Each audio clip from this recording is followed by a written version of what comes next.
Hey yo. Whoa, whoa, whoa, whoa, whoa. Hey yo. Come on, everybody. No, I didn't fall asleep. Come on, everybody. We're back at it. How do we find ourselves in this fine morning?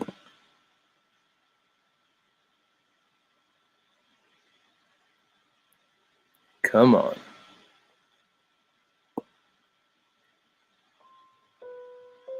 Let's get into it.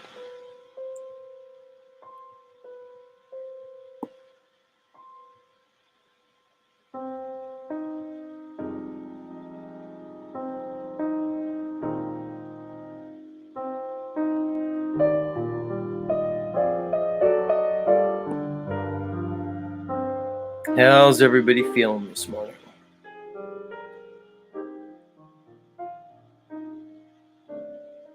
Who knows?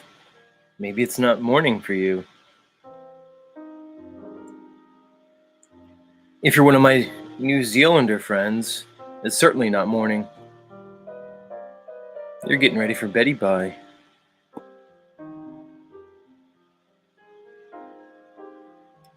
But either way, welcome. Because we know all are welcome here.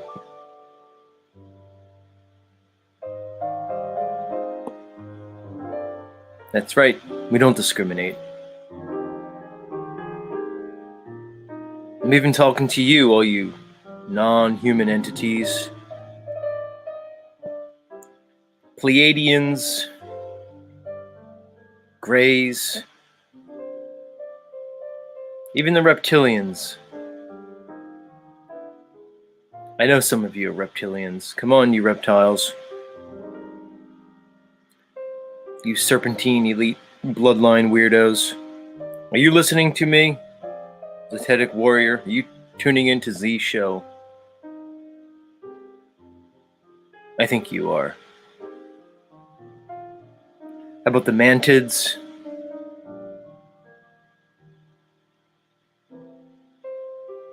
All you non-human biologicals.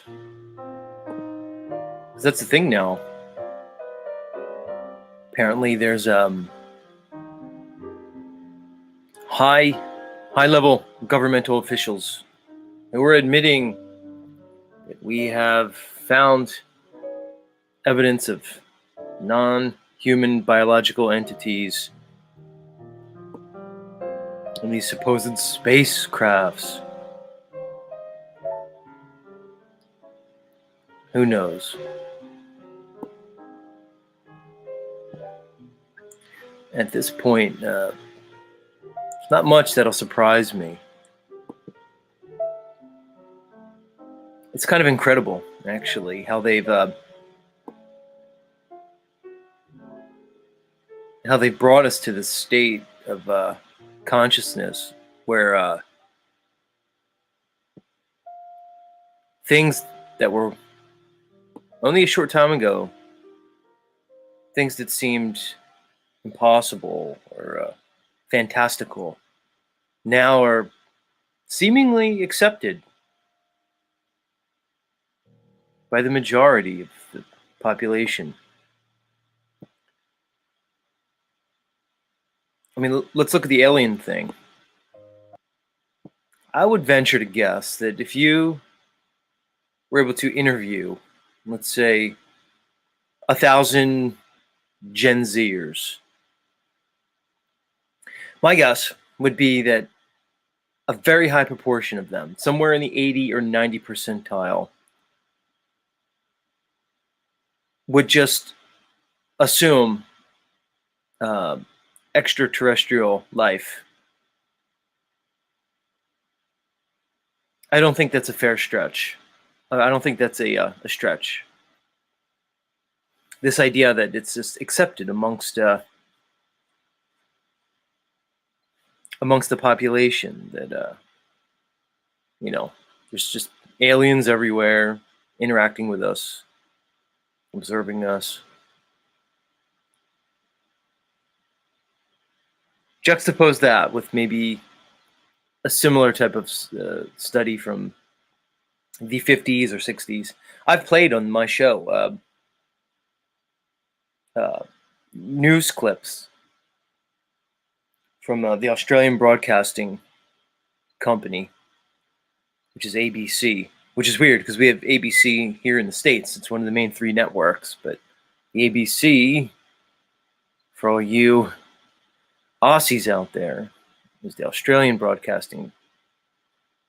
And I played a news clip from like the early 60s, potentially late 50s, and they were interviewing people in the street. And I would say less than half of them were believing in extraterrestrials. We obviously know that the percentage is way higher now. And I would say it's to the tune of 80 to 90% of Gen Zers are going to say, of course, aliens. So this is where they are. It's amazing the speed at which they can shift the worldview of the masses. It's incredible. We accept things as normal that only a short time ago would have been inconceivable. Let's look at the last 3 years, the so-called pandemic. Let's look at the world that we find ourselves in. The world of 2023, moving into 2024. Juxtapose that with the world of 2019.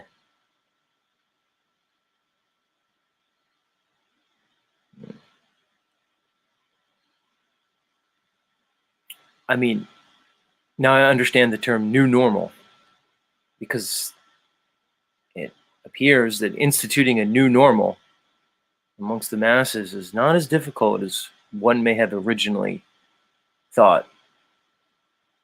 Doesn't seem to take much to get us to this new normal.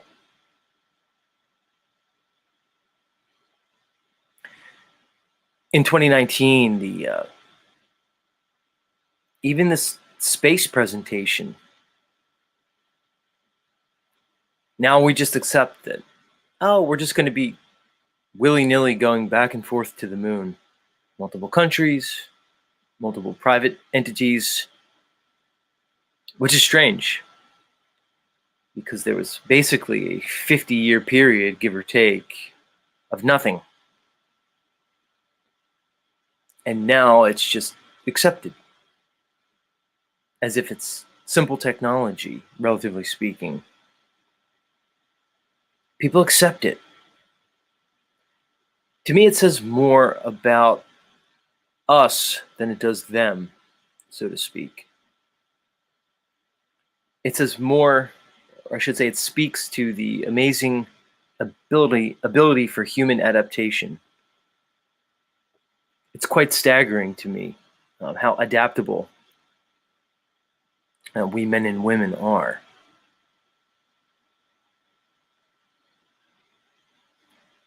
It's also a bit frightening, really. People wonder how nations could be turned so quickly. Let's take the presentation of the German peoples post World War I, post Weimar Republic, into the so-called Nazi era, the National Socialist Party. How quickly a mass of people can embrace new behaviors, new thoughts. To me, it speaks to something that goes beyond the simple presentation of groupthink and conditioning. It appears to be, to me at least, energetic in nature. a collective consciousness. It's experienced somewhat simultaneously. It goes beyond geography. In some ways, to me, there's a resonance, there's an energetic resonance that takes place, a resonance in consciousness, which people seem to sync up to a certain frequency, so to speak. It goes beyond mere conventional um, understanding, to me at least. Um, and again, it speaks to the nature of humans. What are we really? How do we communicate? It doesn't take a high level of understanding to understand that most of communication is done above and beyond the language that we use, above and beyond our words. Most of communication is subtle. And there's many levels to it, sort of a hierarchy. Of course, there's the things we say, but the things we say can be presented in ways that are not necessarily what we mean. Most of communication takes place beyond the segments of speech, beyond the words, subtle inflections in tone, the speed, the rate, the rhythm, and beyond that, even the expressions, body language.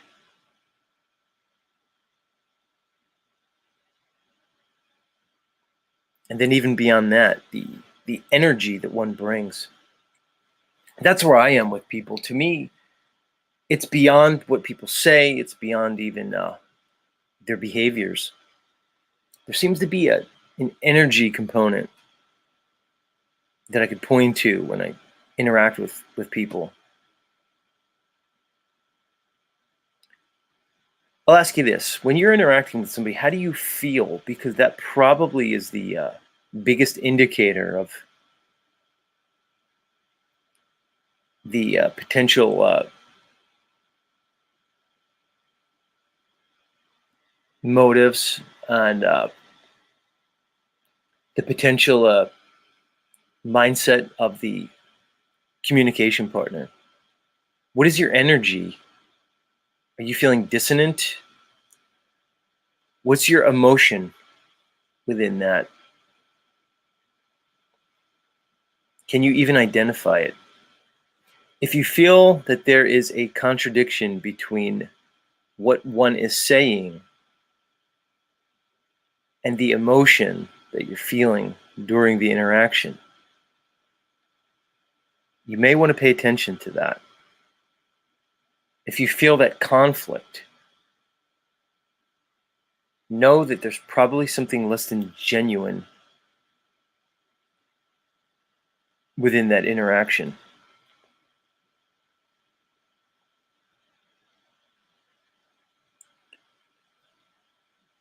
It's an energy thing. It's a consciousness thing.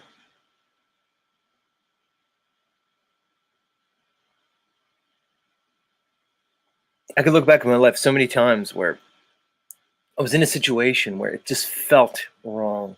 It felt off. And although my mind was justifying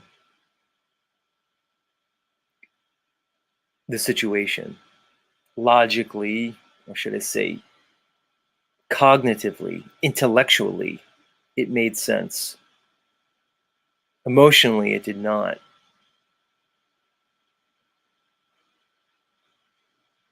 That says something, to me at least. Now, you can argue and say, oh, well, you're always telling us to think logically, use logic. That's not what I'm saying. I'm saying when you're interacting with somebody, if you feel a contradiction in their vibe between their energetic presentation and their words, you should maybe pay attention to that.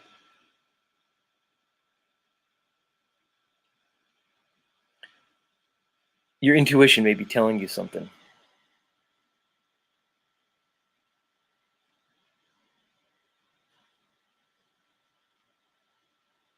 I'm seeing some people here trying to communicate with me in the chat. Like this gentleman, Mr. Smith W. He says, "Good morning. Hope you got my message yesterday."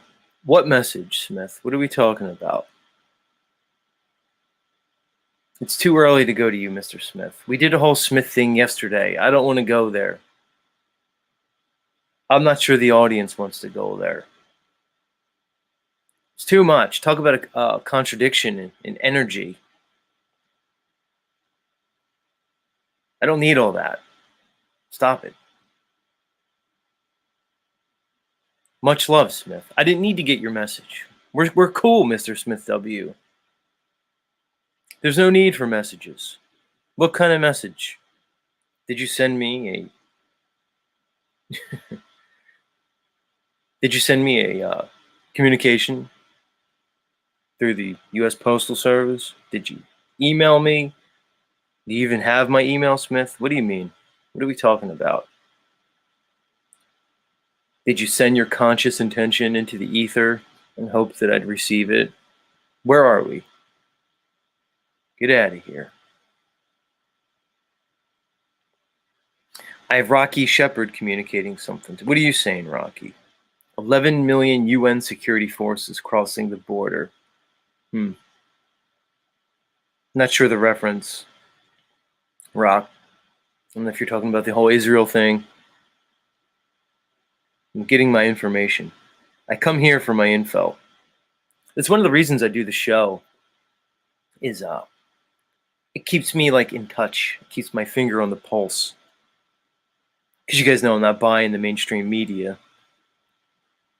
So I'm like, oh, I'll come here, I'll do a show, and people can communicate. That's one of the reasons that I enjoy these communities so much.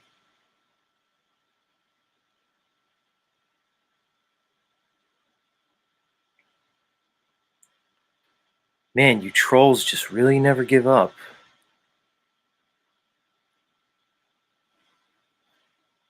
Like this person who's trying to say they're me, this Dr. Poolboy, he says, I'm going to take my own words from my first appearances on Paul and Slave's channel and compare them to now, especially my relationship with Ian from We Are Awake.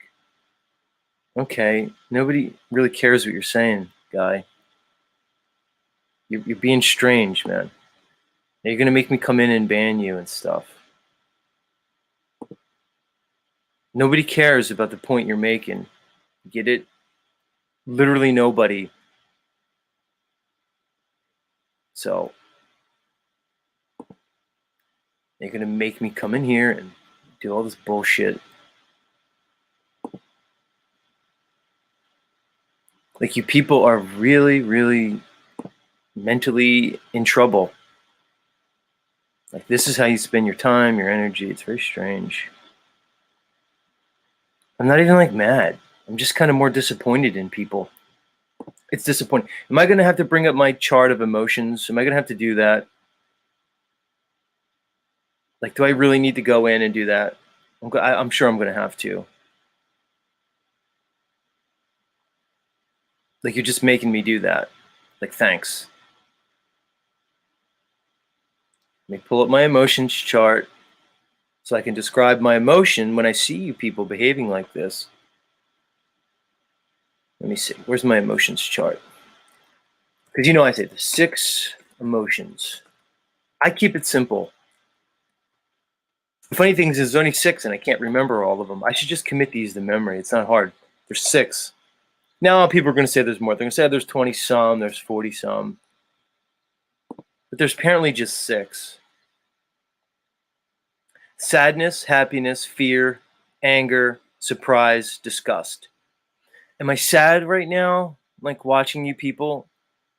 No. Not really sad. Am I happy? No. I'm not fearful. Am I angry? I need to explore this. Between sadness and anger, it's not really those. Surprise, no. Disgust, yeah, it's the last one. I'm disgusted. Like I said, I like to keep it simple. I'm okay with the 6 emotions. I'm going to identify disgust with your behavior, honestly. So this policy patrol says ban everyone who doesn't align with you. That's not what it is. I'm banning people who troll me consistently. It's not what it is. If you want to come here and talk about ideas and things, it's fine. If you're going to troll me day after day, I don't want to see you. It's insane to think otherwise. It's not my fault that you guys are like this. It's not somebody who doesn't align with me. You're just trolls. You bring nothing of value, nothing substantive to the conversation. If you want to come here and talk to me about a topic, go ahead. You're literally bringing nonsense. You're spamming my chat. You're detracting from the experience of my other chatters and listeners. Don't you get it? Come on. You guys are insane. You're literally following the narrative of people who are just grifting your dumb asses. Go do it. Just get out of my face, losers.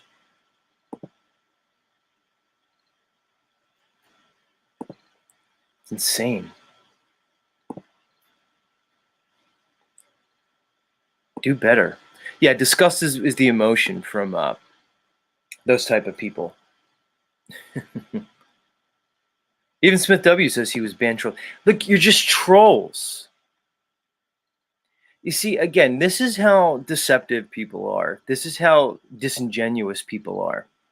They'll say, oh, you're banning people who don't align with you. No, I'm banning people who are coming here to troll a channel. If you come here to argue a topic, please do so. Disagree with me. I don't ban people who don't align with me. I ban people who are just fucking my chat up. If you come here and spam my chat, what's that going to be like for other people who are trying to participate here? Just do better. What's wrong with you people? It's actually insane. Like, you people get up this early in the morning and come here and do this. Look, you guys need help. You're sick fucking people. The reality is, I'm coming here. I'm not participating in the bullshit.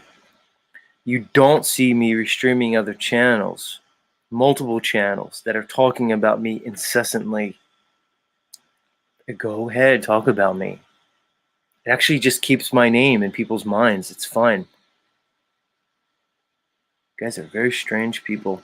But it is the interwebs. You shouldn't expect anything less. It's kind of par for the course, really.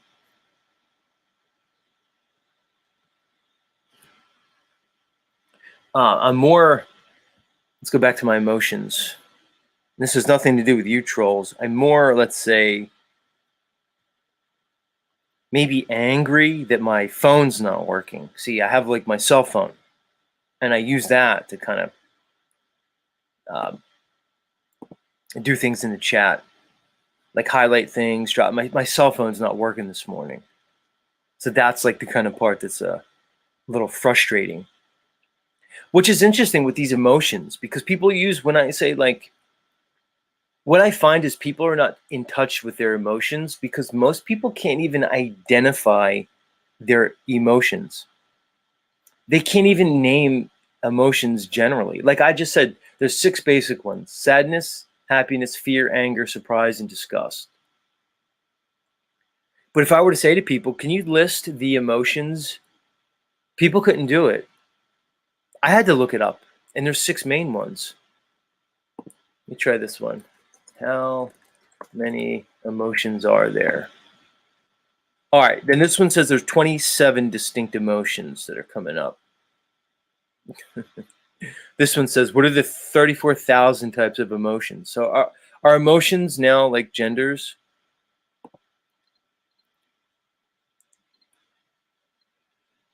This one says there are as many as 27 different categories of emotions. This is from Psychology Today. Very interesting. But I mean, to me, logically, it makes sense that you would have to be able to identify emotions, or at least know what they are. Um, let's check these out here.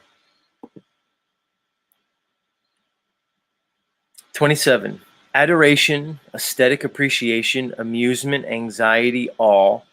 Wow. See, these are really getting into it. Awkwardness, boredom, calmness, confusion, craving, disgust, empathetic pain, entrancement. Well, that's an interesting one. Envy, excitement, fear, horror, interest, joy, nostalgia, romance, sadness, satisfaction, sexual desire, sympathy, and triumph.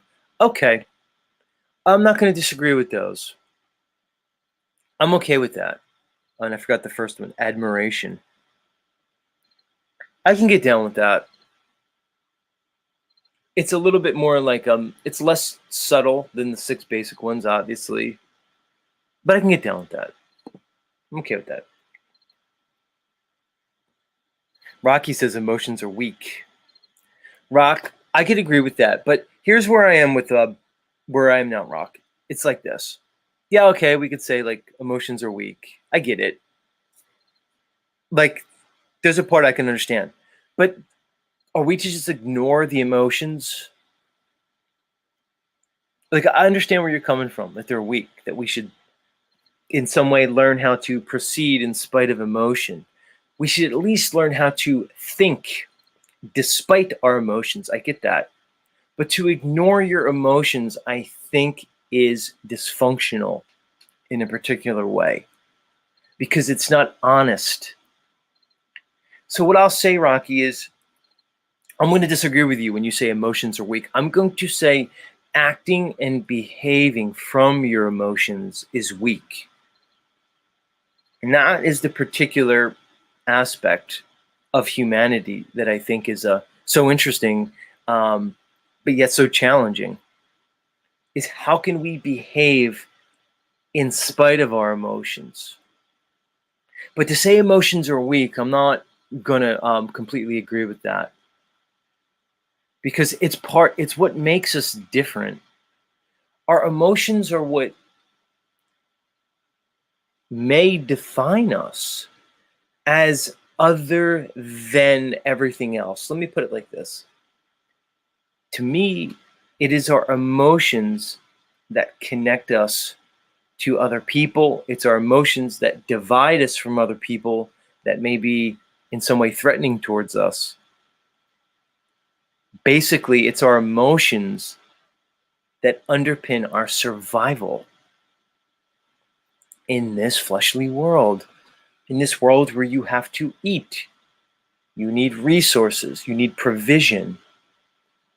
These are the unpleasant realities of this realm that I think we've been engineered to ignore. Your emotions are what connect you. Your connection to others is the root of your survival.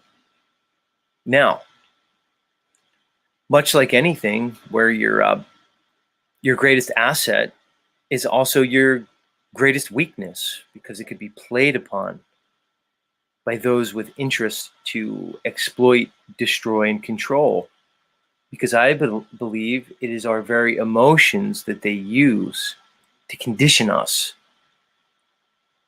We become emotionally tied to ideas.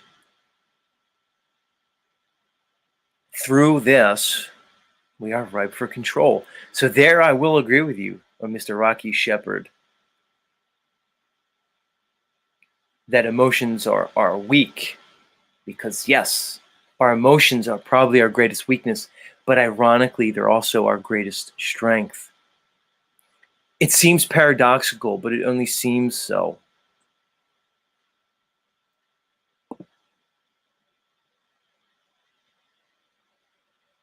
Right, like Rocky says, emotions can be used to manipulate. Of course, but that doesn't mean that they're weak. It actually means that they're powerful.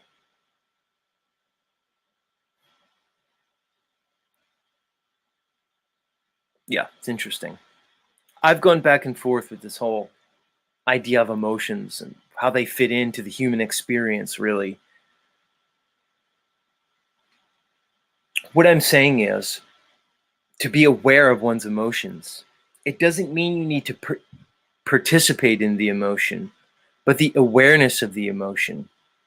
I think most people, I shouldn't say most, yeah, I'll say most people. I would venture that most people in Western culture are completely cut off from their emotional state. They suppress their emotions. They function in spite of their emotions. But to me, that's a state of delusion. It's kind of an insanity. It creates a splitting, an alter, so to speak. You can see it in people. Look at their facial expressions, um, the contradiction in their language and their body language, even contradictions within the facial expressions. People smiling with their mouth, but not with their eyes. Subtleties that give away the internal conflict as people disregard their emotional state. I think it leads to a particular state of dysfunction and dis-ease. It would be easy for me to come on here and present some, let's say, macho uh, narrative on this subject. But I think it would be disingenuous. I don't believe ignoring one's emotions or suppressing them or pretending as though they're not important. I don't think it's valuable.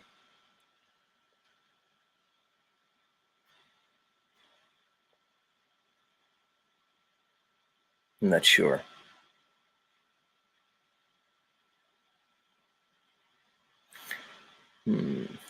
Liberator of Self says negatives have no emotions, no soul. I'm not sure who a negative is. That's interesting to me. Is that a type of person, type of entity, or something? Jim Pelter just comes out of the gates and says, "Bitches use them to manipulate weak dudes." Yeah, that's hard to disagree with, Jim, but it's. I think manipulation in women is just natural. I don't hold it against them. Ladies, relax, ladies, calm down. I'm looking at you, Special K, Heidi, and the rest. I'm not saying this in a bad way. I just think manipulation from women is just natural. It's up to us guys to kind of handle it. There's certain. I always say this, guys. There's certain dynamics to the man and woman relationship that are just part of our nature as human beings. They don't have to even have a moral. We don't even have to put a moral understanding onto them.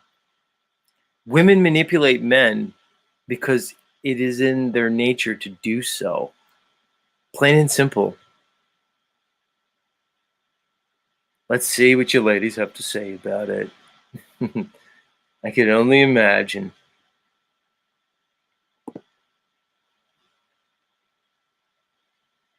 Could only imagine. But yeah, I'm not going to disagree with you. Bitches use them to manipulate weak dudes. They use them to manipulate anybody. It's the weak dudes that are susceptible to it. Yeah, it's very strange.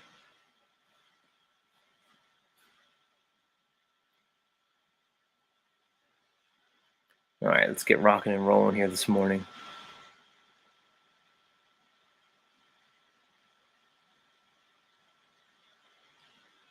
A lot of ladies. I see my analytics, guys. You know what's funny? For someone like me, I mean, come on, guys. We know a few things about me. One, we know I'm against cunnilingus. That's the first thing. Two, I take pretty let's say unconventional stances on the male women relationship. You guys, my longtime listeners, you kind of know where I stand on a lot of issues when it comes to these topics. Like involving women in leadership positions, and how society is structured and things like that. And interestingly enough, I have a fair number of women listeners, which I think is interesting because I can come on here and just tell you guys otherwise. I could say a bunch of bullshit, but I think it would be pandering. And I do notice that. What are you saying, Gigi? Says vaginas love you, vaginas want you. Well, Gigi, I don't know if you could speak for all the ladies there, but if you're speaking for yourself, like I said, hit me up, Gigi. I'm sure you and I could find time for each other. Just saying. A lot of you ladies think that like my stance on cunnilingus is like disingenuous. Like if I were presented with the vagina, that I would indeed like participate in that activity. But I assure you that it's a falsehood. I assure you, I will not be participating in that activity. I just won't. But like I said, I could pander to you ladies, but I would be doing a disservice. Not only to the truth, but particularly to men, young men in particular. A lot of the old guys know it, not all of them. We've seen the presentation of our good friend B Warrior, Bobby. Bobby appears to be hopelessly addicted to simp-like behavior. I love you, Bobby. I know you were here yesterday listening, but I'm just using you as an example because when you talk about things, in the philosophical, it's good to take the extreme examples. That's a good way anybody who wants to engage in the philosophical pursuits, so to say, as you look at things in their extreme, because it highlights the issue, right? So we're going to take the extreme example of simping, and that is you, Bobby, good sir. And when we look at these extreme examples of simping, we can see that really it doesn't do anybody any good. But it's particularly a disservice to the young men out there if I were to come on here and say otherwise. And believe me, men sell each other out all the time. I mean, women are worse, but I'm talking about guys right now. There's nothing worse than a married guy kind of espousing the virtues of marriage. It's like, come on, dude. Can you just be real with us? I get it. You're married 30 years. Maybe it's working out okay for you. But are you really going to tell a bunch of young guys that they need to get married and do the right thing? Come on. Let's all get over it. But yeah, like I was saying, like simping has its consequences. The consequences of simping appear to be nearly ubiquitous at this point. I don't see any good coming from it. And maybe, you know what? Maybe I could show you better than maybe I could show you better than I could tell you. So all right. I shouldn't laugh before I even have the I shouldn't laugh before I even have the joke, but where is it? What am I looking for here? I was watching too many things this morning and now everything's all messed up. Yeah, here it is. Like, oh my God. Sometimes, you know how they say a picture is worth 1,000 words, like an image? Well, we're going to prove that old adage. I like that word adage. I don't use that much. Some people say adage, but I'm pretty sure it's adage. So let me just, let's prove the old adage that a picture is indeed worth 1,000 words. When it comes to the consequences of a life lived of pure, unadulterated, nonstop simping. And I present to you here Exhibit A. One Mr. Bobby. Bobby, please take it away. Hi, me kitty.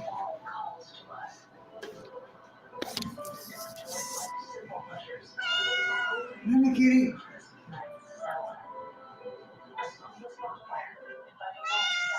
Hi, kitty. Like, I don't even know what the.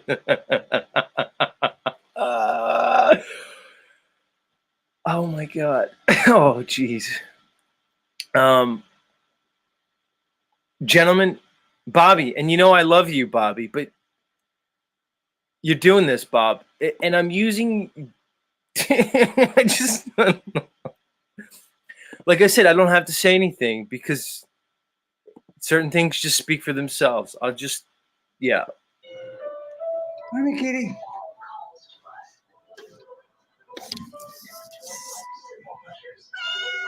Hi, kitty.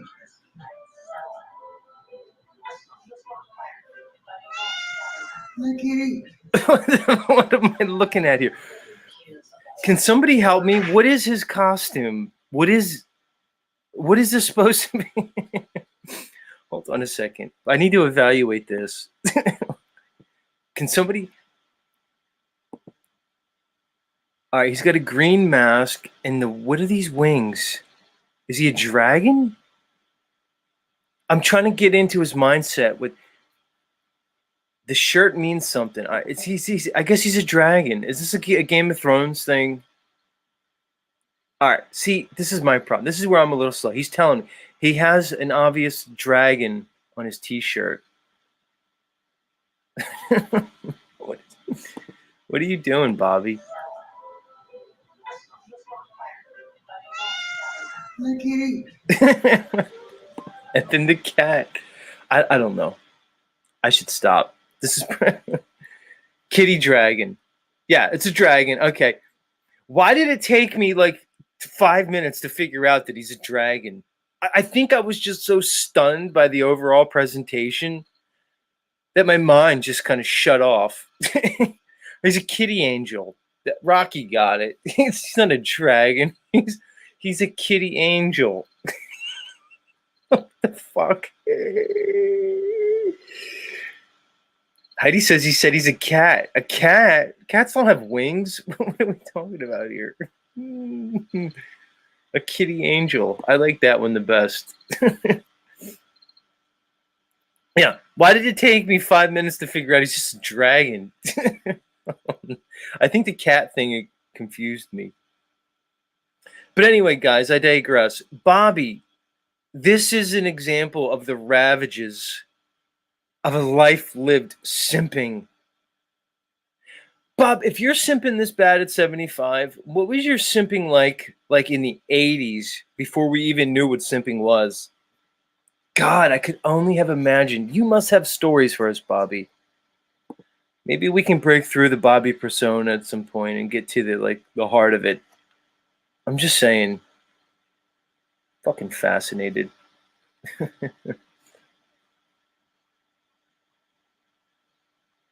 Heidi says Bobby was at Benton's. He said he's a cat. See, now I'm worried for him because now I'm worried for his mentation and his cognition because he's obviously a dragon. So if he's dressing him up or somebody's dressing him up as a dragon and he thinks he's a cat, we need to talk, Bobby. Oh my God. I don't fucking know. Bobby, I don't know where to go with you, good sir. Holy Macintosh. Happy Halloween, everybody. It is Halloween, indeed.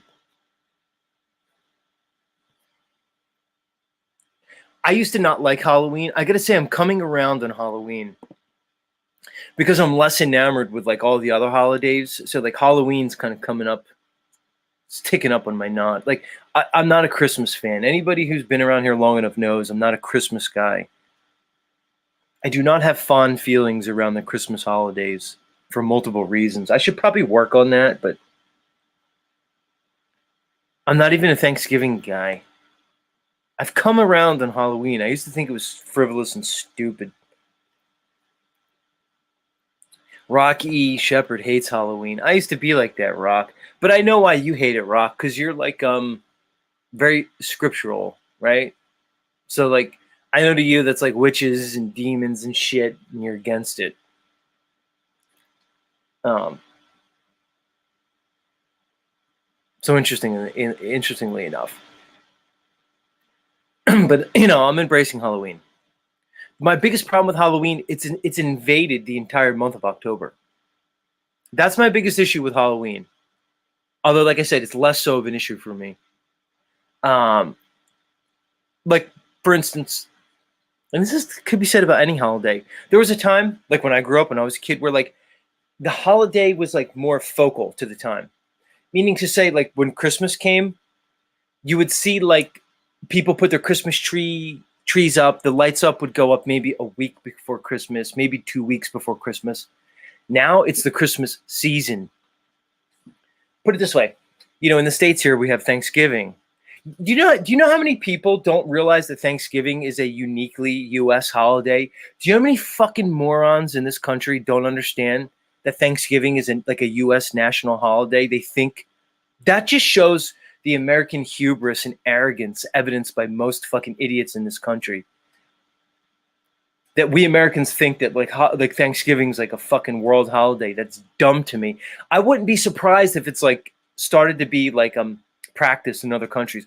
Like I wouldn't be surprised if like there's some of you goofy Australians that start to practice Thanksgiving or other people. That's how fucking ubiquitous and cancerous this American culture is. But I'm digressing. There was a time where like Christmas would come and you would see like, a week or two before Christmas, people would start to get into the spirit, do some Christmas shopping, put the stupid tree up, put the lights up. That's not even it now. Christmas then started to encroach on Thanksgiving. So when I was a kid, it was like you would celebrate Thanksgiving. Nobody would talk about Christmas. You would just do Thanksgiving, and then that would launch into the Christmas season. No, now we're in pure insanity where Christmas has now obliterated Thanksgiving. There's no Thanksgiving anymore in the country. It's just, I'm going to start seeing Christmas stuff like right after Halloween.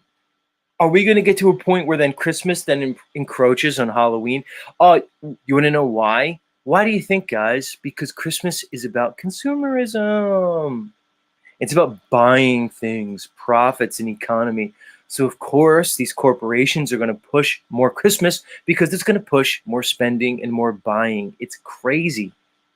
It's nuts. Look what's happened to Thanksgiving. Thanksgiving has basically become like an extended like Black Friday. Black Friday is where all these like holiday sales go on. People aren't even focused on the stupid holiday of Thanksgiving anymore. So now Christmas is like a 2-month thing.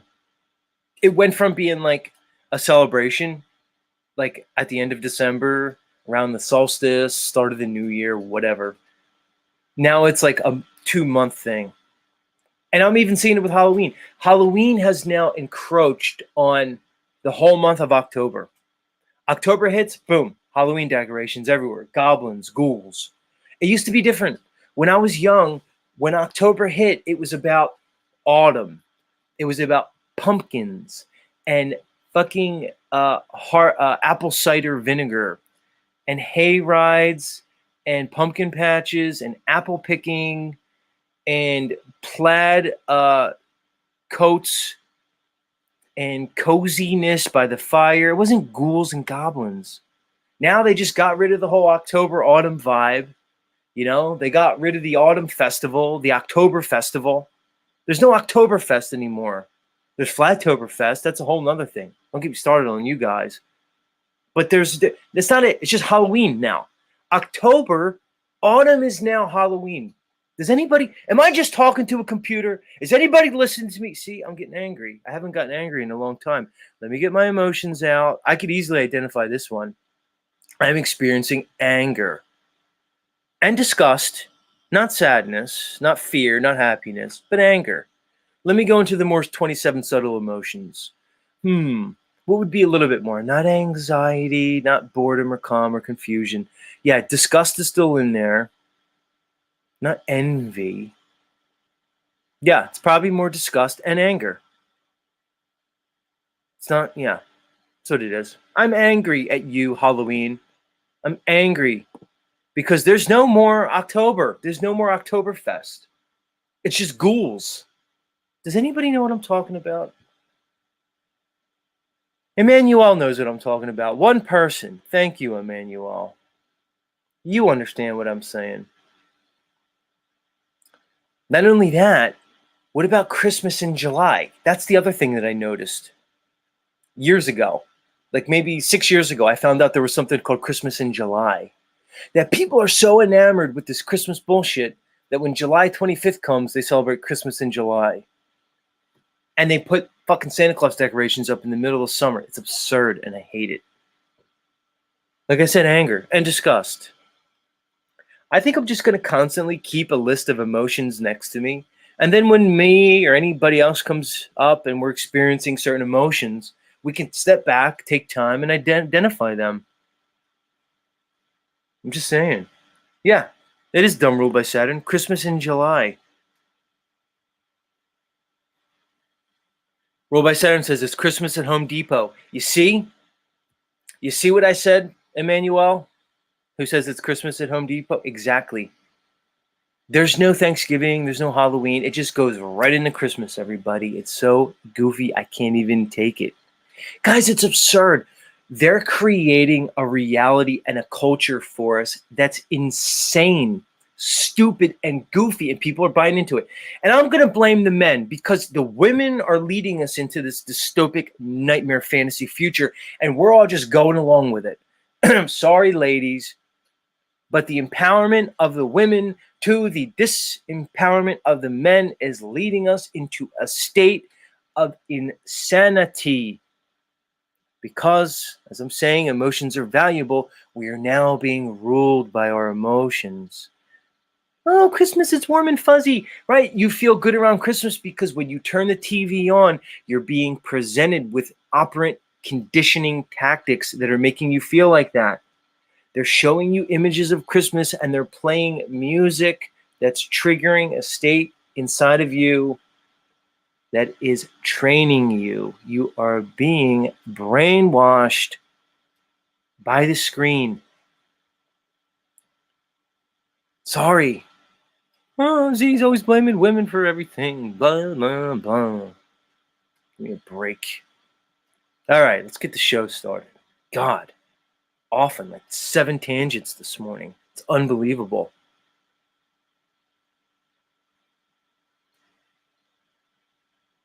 Unfucking real.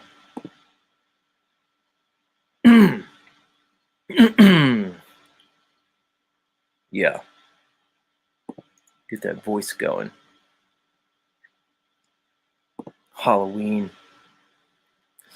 I mean, you guys know the one best aspect of Halloween is obviously the current state of the female Halloween costumes. Because a lot of you ladies know Halloween has just become a time of year where you have an excuse to act a little slutty. Not even a little slutty, just like full on slutty. Like that's the new thing now. It's not even new. So don't get me wrong. Yours truly, your buddy Z, he gets down with those slutty Halloween costumes. So keep that coming. My favorite's the classic Naughty Nurse, only because I know that nurses are the sluttiest of all professions. Nursing is the sluttiest of all professions. I've done extensive research on this.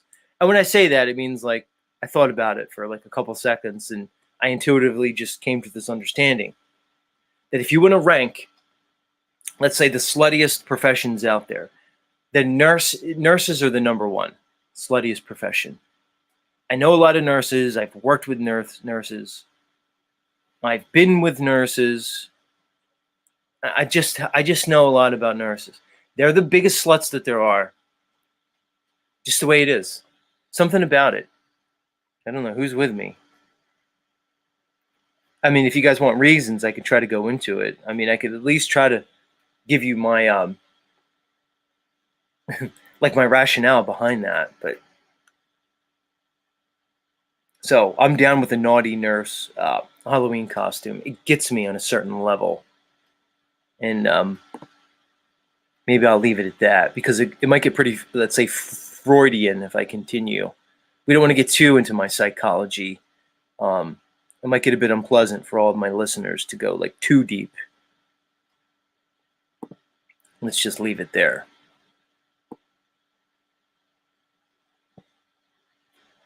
A lot of Filipino nurses, so put that on top of it. Have you guys seen some of these Filipino ladies? Although God, am I going to go here? I've ranked my Asian women. Have I talked about this on the show? I think I have. I might as well do it again because why not? I actually, at a certain point in my life, sat down and in a very, pretty much in a scientific way, I ranked all the Asian women in terms of their attractiveness. This is when the internet was better, before it was like all woke. So like I went down, I was like, okay, images of Filipino women. And then I like bookmarked that. And I did images of Thai women, bookmarked it. Images of Japanese women, South Korean. And I went and I ranked in order my affinity for East Asians. And turns out South Korean is my favorite flavor of East Asian women. South Korean was my tops. And then there was, you know, the rest of the hierarchy that I had listed. But South Korean was far and away my number one.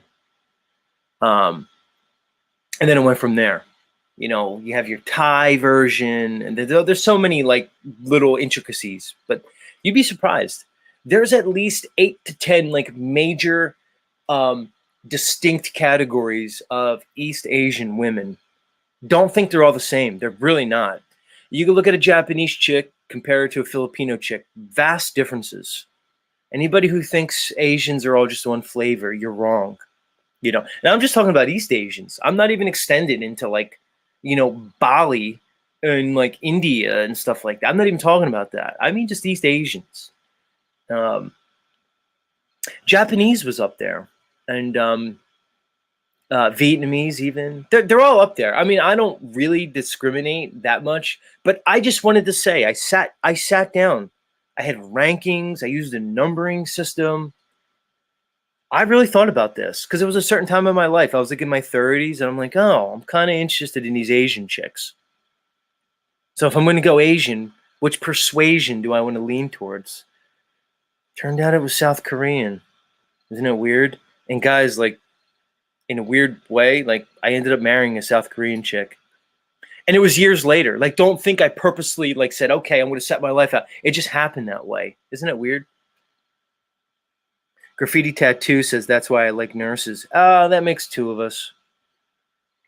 That's the bane of our existence, Graffiti Tattooed. Is that the most sexually appealing women tend to be like the most dangerous.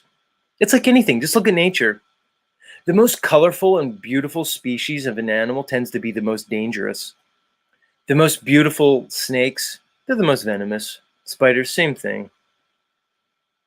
That's just the rub. It's just the way it is. Hey guys, young men, I'm going to say this. I've said it a million times. I'm going to say it again. They're never yours. It's just your turn. Don't think a lady's yours. You might be married. You might have a nice, beautiful family. But if you think she's your lady, think again. Because very likely time will show you different. No, Z hates women. Z's misogynist. No, Z's a realist. I'm telling you the way it is. I'm tired of people who are just bullshitters here. They're going to come online and sell you a dream. They're going to sell you a fantasy because it benefits them to do so. I'm in a stage in my life where I'm not interested in that. I just want the real. I want the real, regardless of consequences, because I'm not afraid of real things. I'm not afraid of reality, of objective reality. Why do you think I'm so big on the presenting the bullshit globe model that they're always talking about? I'm the turd in everybody's punch bowl. So be it. I'll continue to be the proverbial turd in the punch bowl. I don't fucking care anymore.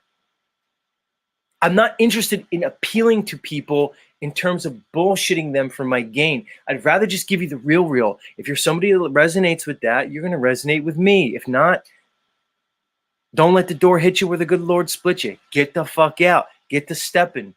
I want people who are about the real. There's enough deception in this world.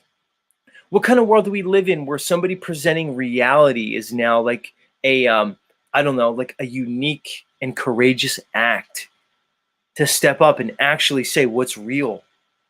Maybe it's the time in history where we need to say real things. It doesn't mean that I'm right about everything, but I'm interested in reality. I'm tired of it. Break. All right, look, this one says real like Pamela's mammary glands. This is 2 mornings in a row where my thirsty listeners are pointing out Pamela Mystical Musings, beautiful breasts. Sorry, Pamela. It's not me, it's my listeners. Excuse me if I'm highlighting it.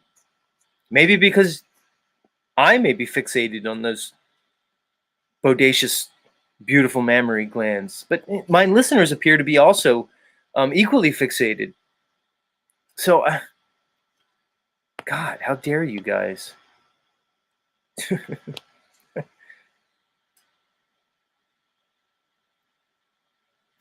5 Little Stones is validating yours truly. He says, I'm with a nurse.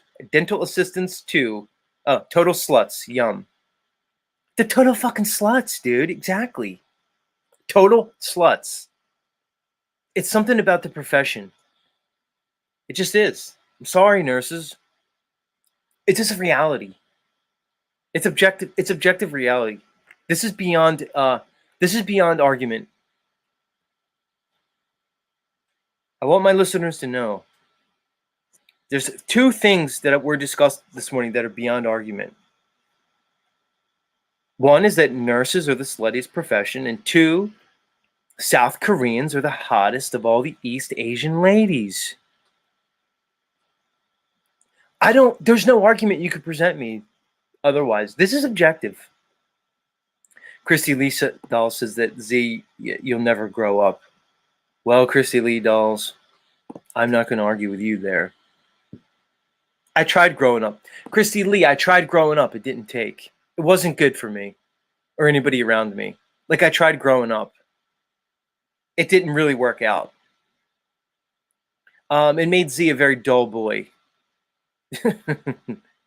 Hey, guys trying to grow up leads to guys like kind of becoming like psychopathic lunatics. You're not really supposed to grow up. That's the secret in life, guys.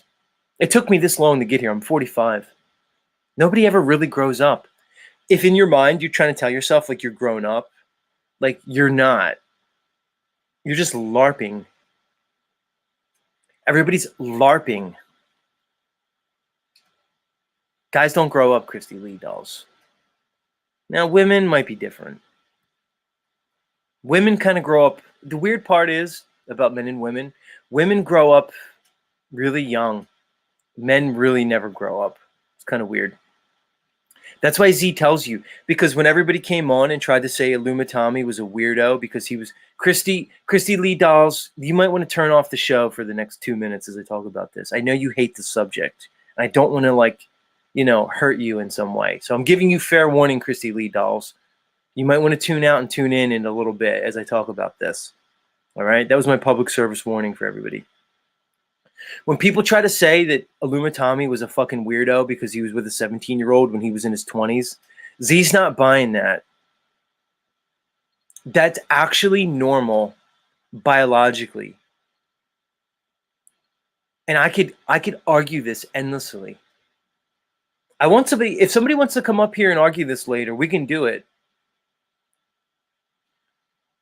If we're talking about families, if we're talking about children, if we're talking about raising children, not birthing children, okay, through some fucking dystopic Brave New World like incubation system or some Cabbage Patch version of bringing children in and then having them raised in public school indoctrination camps through the system as a bunch of fucking drone slaves. That's what I'm talking. If we're talking about families, if we're talking about humanity, if we're talking about normal human behavior,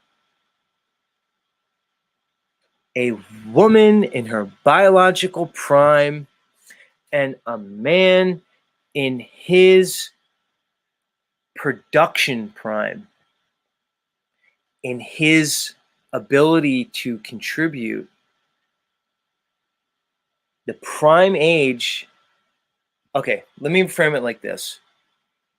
What are the factors and the components that go into a successful union between a man and a woman in which a child can be born and raised? What characteristics go into this? I'm going to break this down for everybody before you all just get into your emotions.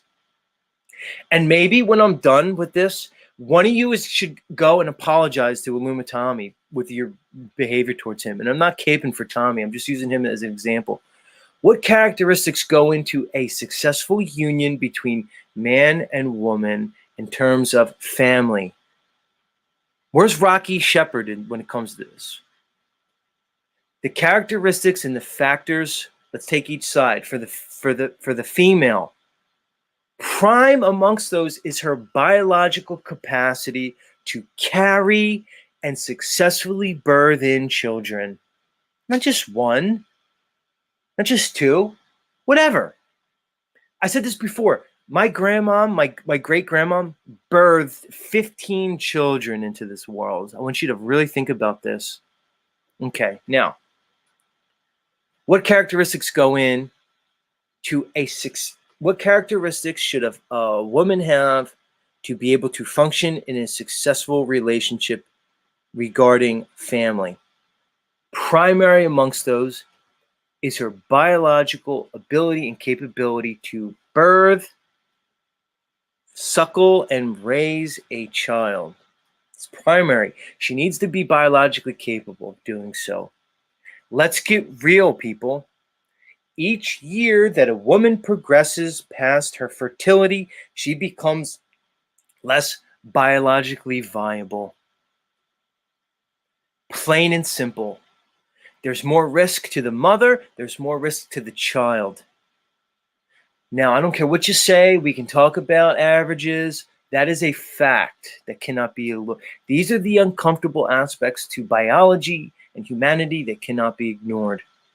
Primary amongst those is her biological ability to birth a child. Primarily, that's it. Number two is her sexual attractiveness to the male. She has to be able to attract and keep a mate. Let's not dice around. When is a woman at her most attractive to the opposite gender? Let's just look at anything. Let's look at what males show the most attraction towards. Let's look at movies. Let's look at marketing. What women are being presented as the ideal in beauty? When you look at models, come on, do I even have to say it? It's young women. Young women. Not children. Don't get it confused here. Young women. Okay. Let's flip the script. Let's talk about the males. What components, characteristics, and factors are primary when we talk about the male in terms of the relationship dynamic? Well, we know men have no problem with their vitality, or let's say their ability to produce children. They have no problem even to in advancing age. It's not a problem for a guy to deliver his sperm. You get it? Up into a advancing age. And of course it decreases at a certain point with older men. So his youth is not a primary component in terms of his ability to contribute to the reproduction aspect of the family dynamic. His age is not a factor, really. Okay, so let's move on. What is the primary factor? It's his ability to provide resources and safety. That's what it really is. What goes into that? Well, let's think about it. One is maturity. One is knowledge. One is his social standing within the community and the society. Here's the cold hard facts. It takes men time to develop those things. Here's my point. A man's primary, put it this way, for a man to achieve those components takes time. That usually doesn't happen until a man is in his 30s at least. So here's the point. If we talk about relationships between men and women in terms of their ability to participate in a family, we see that the most appropriate or the ideal age is a young woman in her sexual prime, which would be, let's say, between 17 and her early to mid 20s. And a man in his prime would be somewhere in his 30s to early 40s. These are facts. If you want to come up here and argue with me, we can do it all day long. But you would most likely be doing so out of your emotions. You would not be doing it out of logic, reasoning, and objective biological reality. See, Gigi Lynn wants to argue with me from the chat.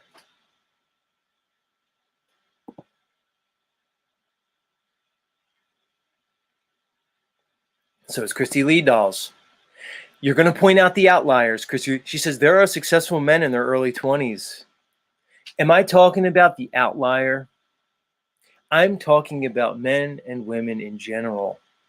If you're trying to argue with me that a 20-year-old is going to be more successful than a 38-year-old, you are sadly mistaken. That is an argument that you cannot win. Somebody says facts, Z, but nobody really likes the truth. That's the problem, ruled by Saturn.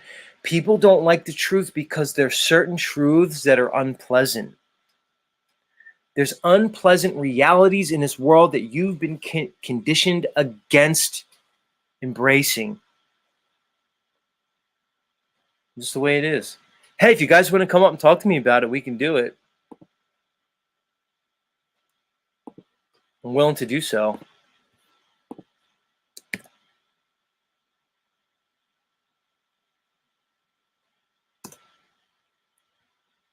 Links in chat if you want to come up and talk to me.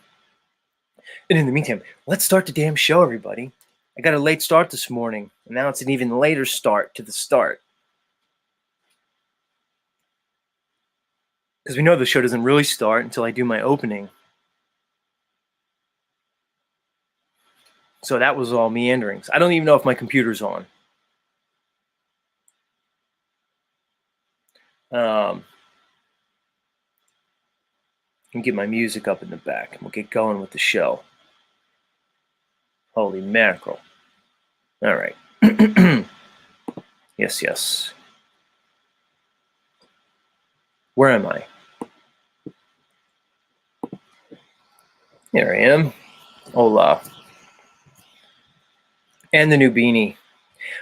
Guess what? One of my audience members made me a beanie. But I don't have the beanie. But they made it for me. I'm not going to say who. One of my lovely listeners took their time, which is a sweet gesture. But I don't have it. But it exists somewhere.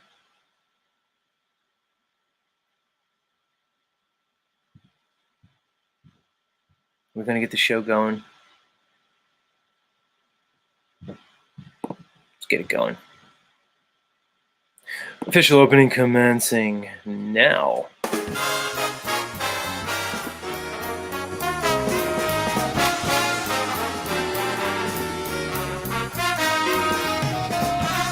Here's Z.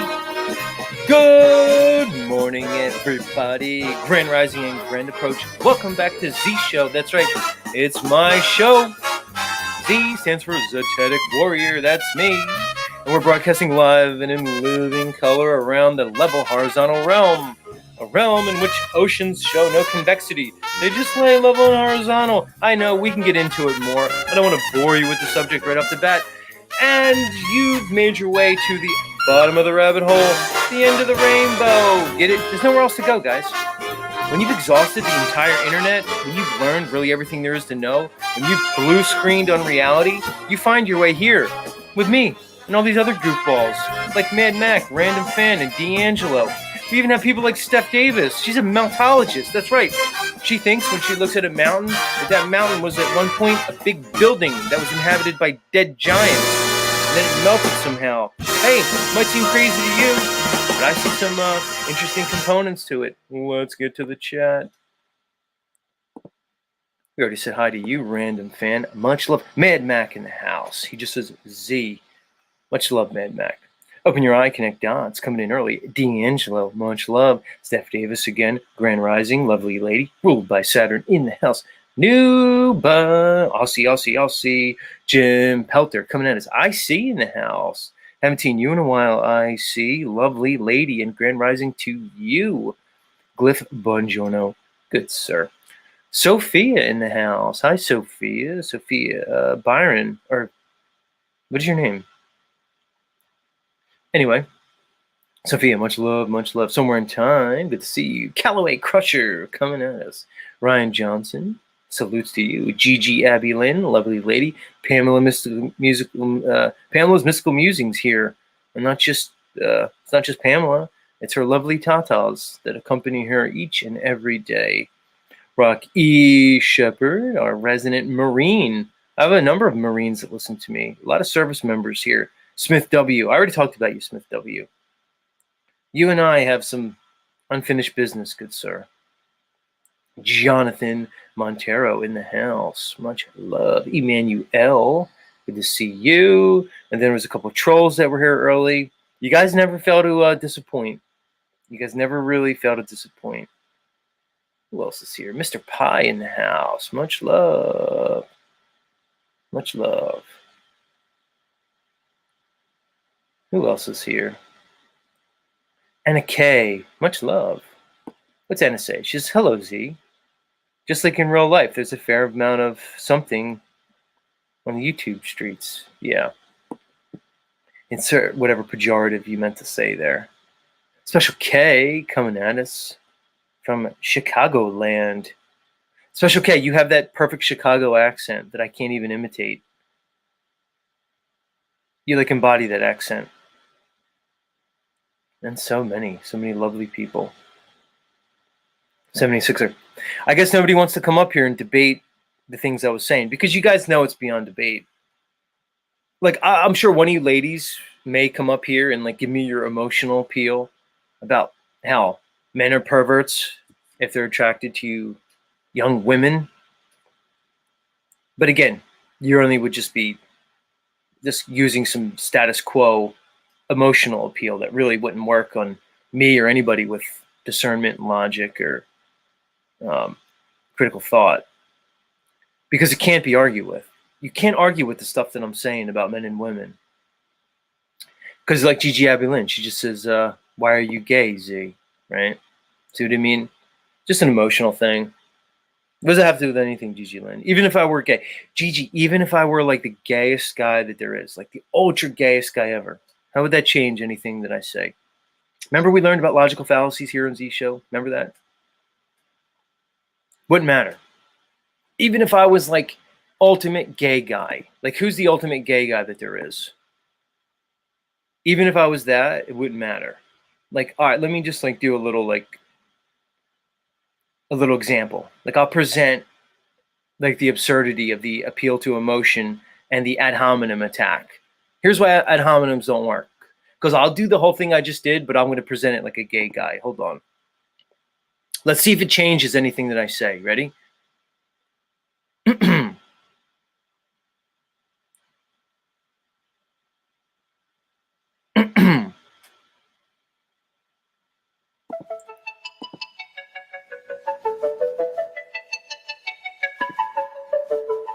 eye in the sky. I can go twice as high. Take a look. Hi everybody, it's me, the Tenic Warrior.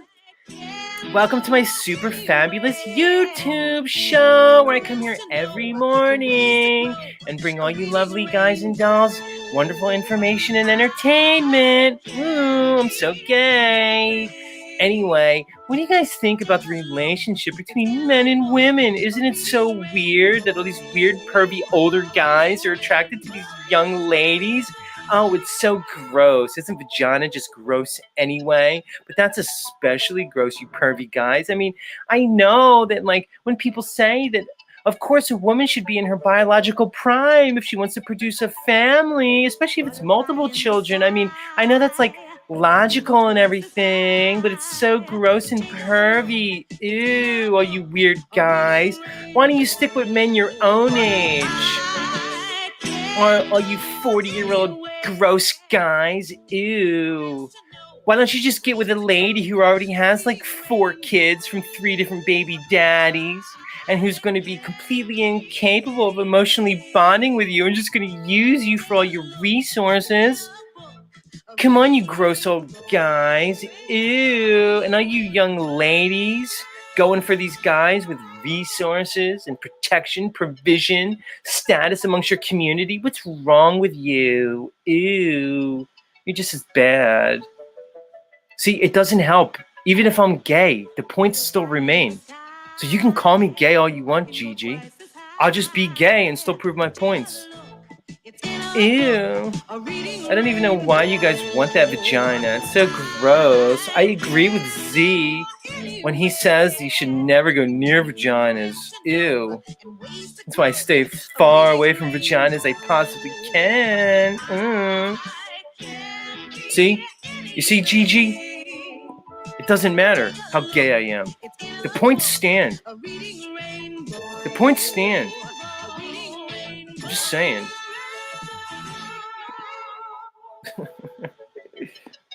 You get it? Do you get it? It doesn't matter. Ad-homs don't work. They just don't. It's stupid to think otherwise.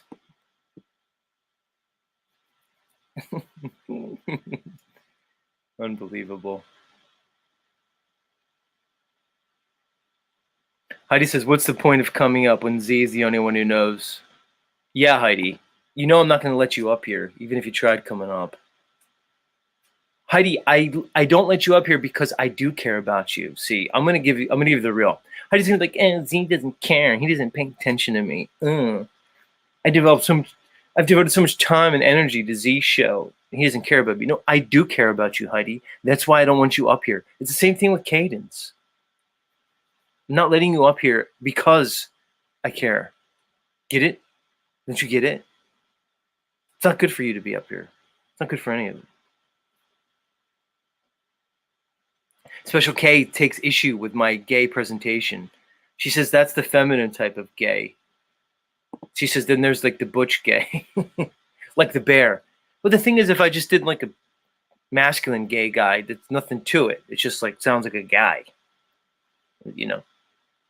So obviously on the air, I'm gonna do the feminine gay guy, you know, the catcher, pretty much.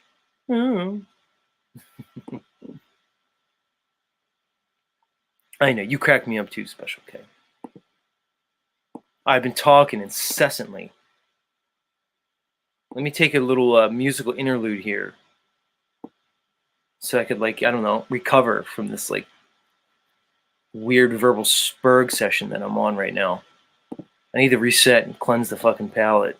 It's too much. At some point, it just becomes too much. For everybody. I'm a little disappointed that nobody came up to try to argue with me. It seems like you want to come up, Heidi. Look, she said that's BS. Well, either way, Heidi.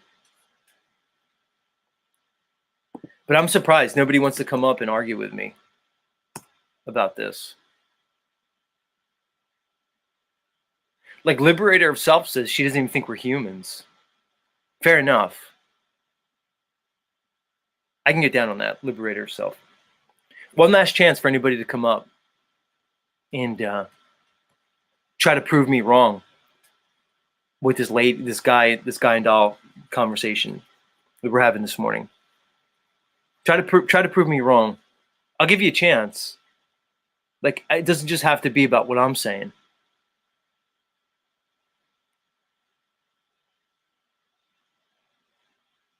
Right. It is a moot argument. That's why. Because there's nothing to say about it. It's just one of those realities that people love. Guys, do you know? I almost did a presentation this morning. I might do it. Somebody wants to come up and argue. I knew you were going to come up, lady in the back. I fucking knew you were going to come up.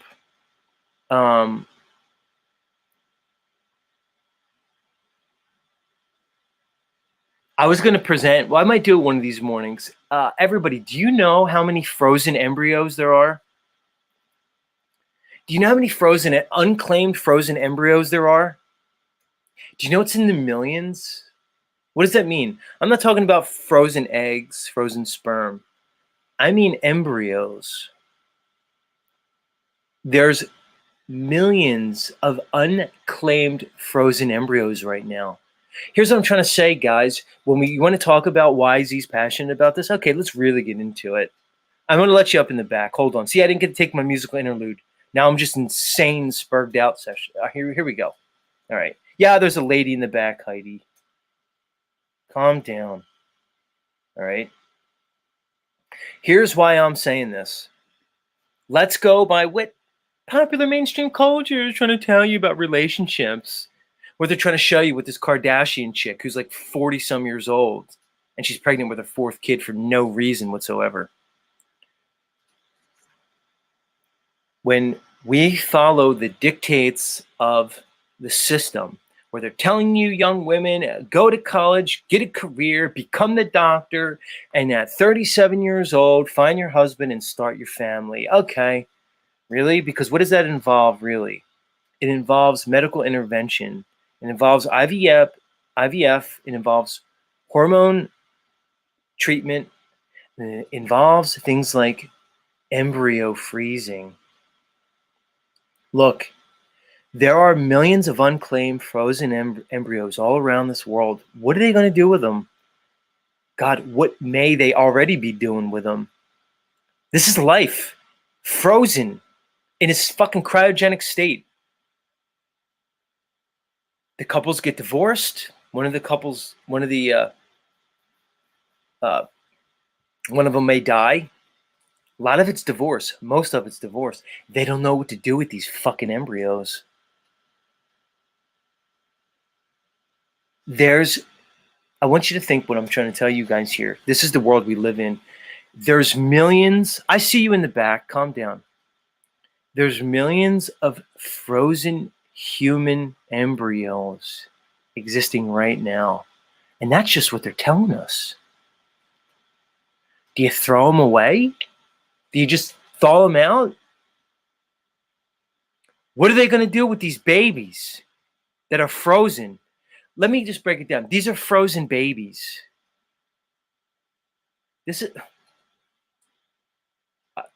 I don't even know where to go with this. As you guys want to argue opposite to me, as you want to sit here and try to convince me against all reality that I'm wrong. Because it upsets your emotions. What's up, Special K?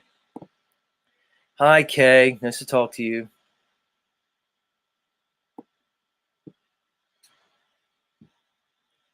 K, Special K, can you hear me? Because I can't hear you if you're speaking. Hello?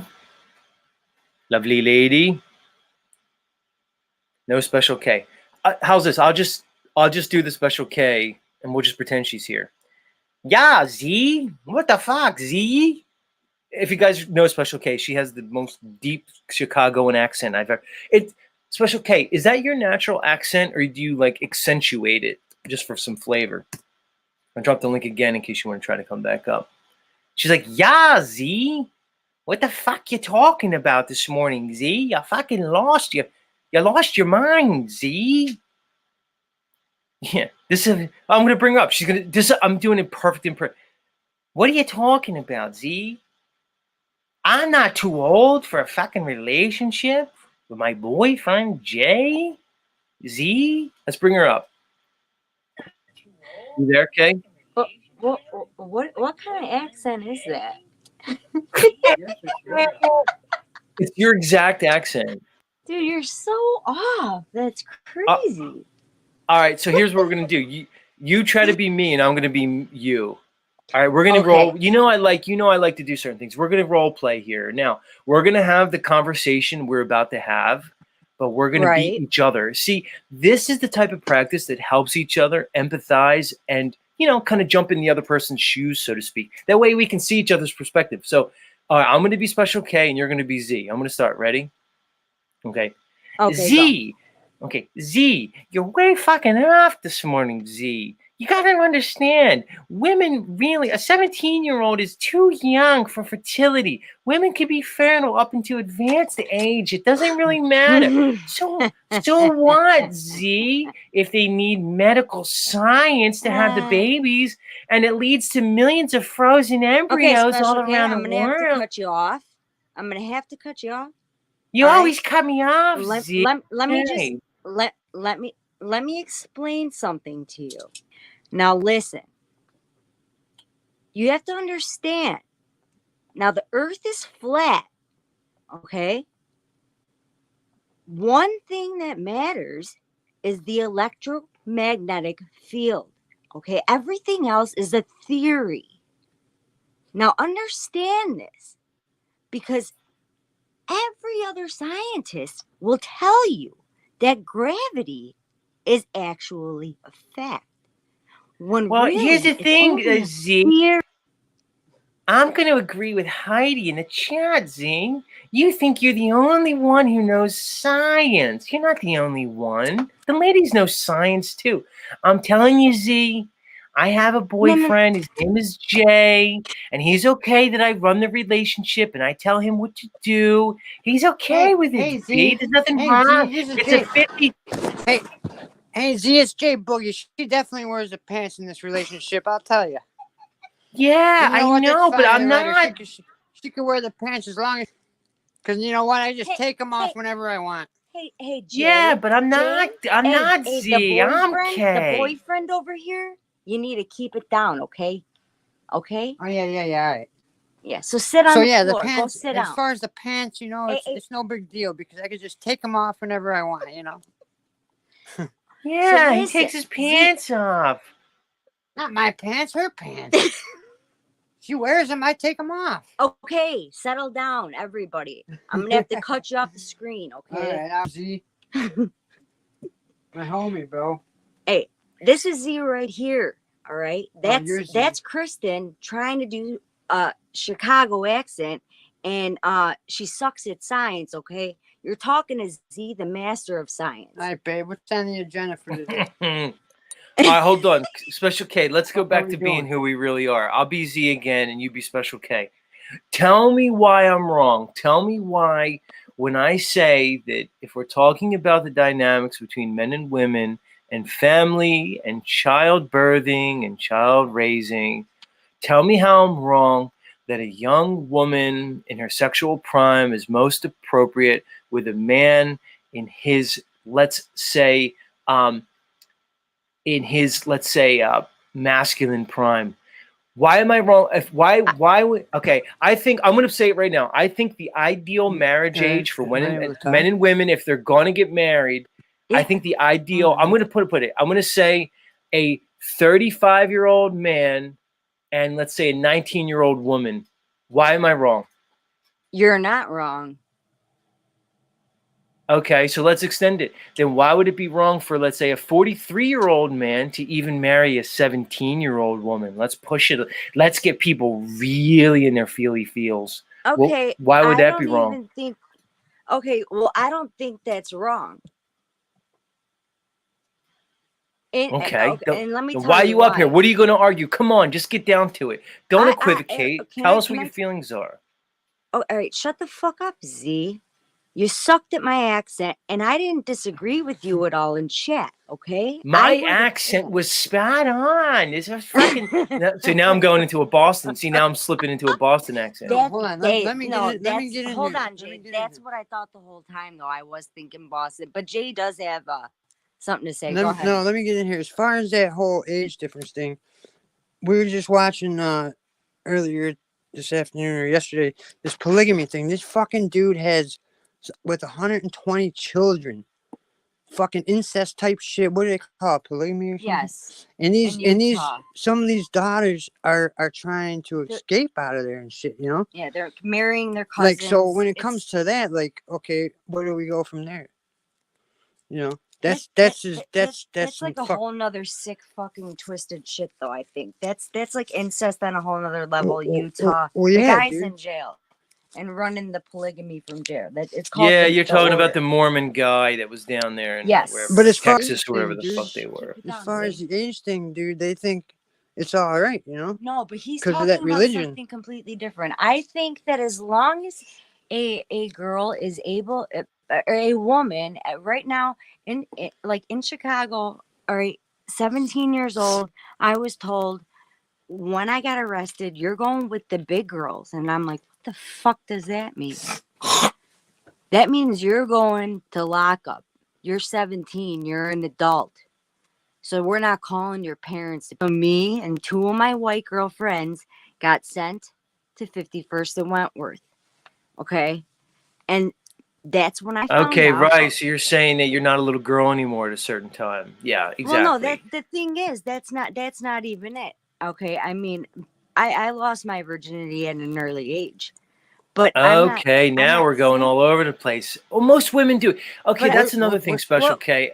I'm just going to interrupt you ahead. guys because it's my show and stuff. Listen, come on. These young girls tend to become sexually active more than at a younger age than boys. Let's just be realistic, all right? It's usually the younger girl with an older guy who's more experienced. These are just realities. Look, men and women are It's not because the of the fucking hormones same. that they're putting in, the hormones that they're pumping in the food and all that, dude. Like back when I was in 6th, 7th grade, like these girls had fucking titties bigger than middle-aged women. Like, I remember when they started sprouting out. It's so funny. I remember right around 6th or 7th grade, these chicks started to sprout, man. I remember those days. Holy mackerel. And I got my period in 6th grade. It's like you hit puberty, but the thing is, okay, nowadays, we're going on. Nowadays, why don't you tell? Hold on, Special K. We're all over the place. Why don't you tell me why it's inappropriate for a older man to be with a younger woman? That's what I want to hear. I want to hear you argue against me. I want to hear. No, because you did. Because last time Rocky was up, you were quite passionate about the subject. It was either Rocky or John Thomas. It was both. You fucking. Yeah, you went off about this. Now you're changing your tune. That wasn't about that, though. He was talking about religion, Christianity, and me having to be at home cleaning, cooking, and sewing for Jay, and it not be a 50-50 relationship deal. Like that, I'm not about that. I believe that both should work. We should both contribute, and it was completely different. Jay is a grandfather. That's a bullshit conversation. Who said you should be working? Anybody should be. Why should anybody? That's what the conversation was about. I'm saying. Yeah, I know. All right, you want me to go against? Get out! Hold on, Kay. I'm gonna shelf you. Only because I'm getting bored with the topic. If you want to know the truth, and we're triggering Christy Lee. She gets fucking triggered. Christy, I told you to stop listening for a couple minutes. Did I go too long with it? You tuned back in, and I'm still on the subject. Is that what happened? I don't know. I'm just wondering.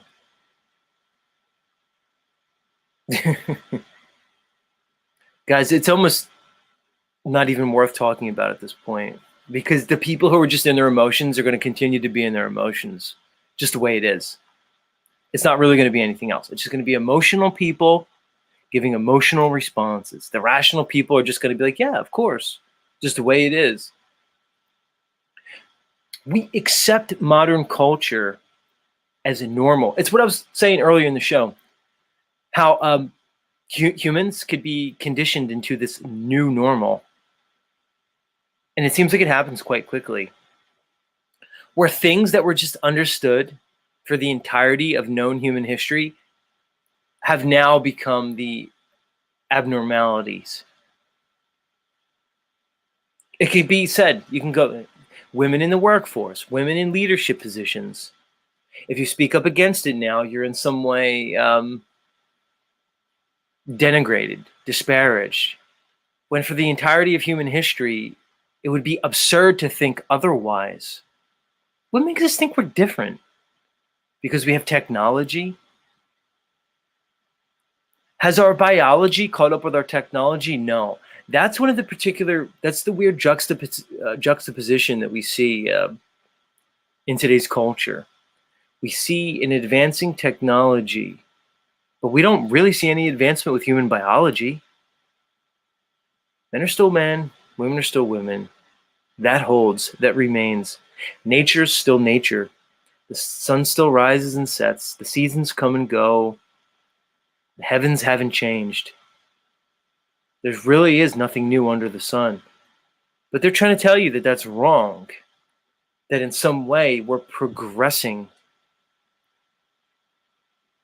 Progressing towards what?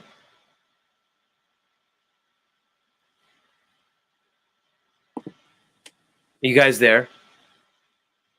Yeah. Over there. Oh, you're there. Yeah. Left. Should we leave?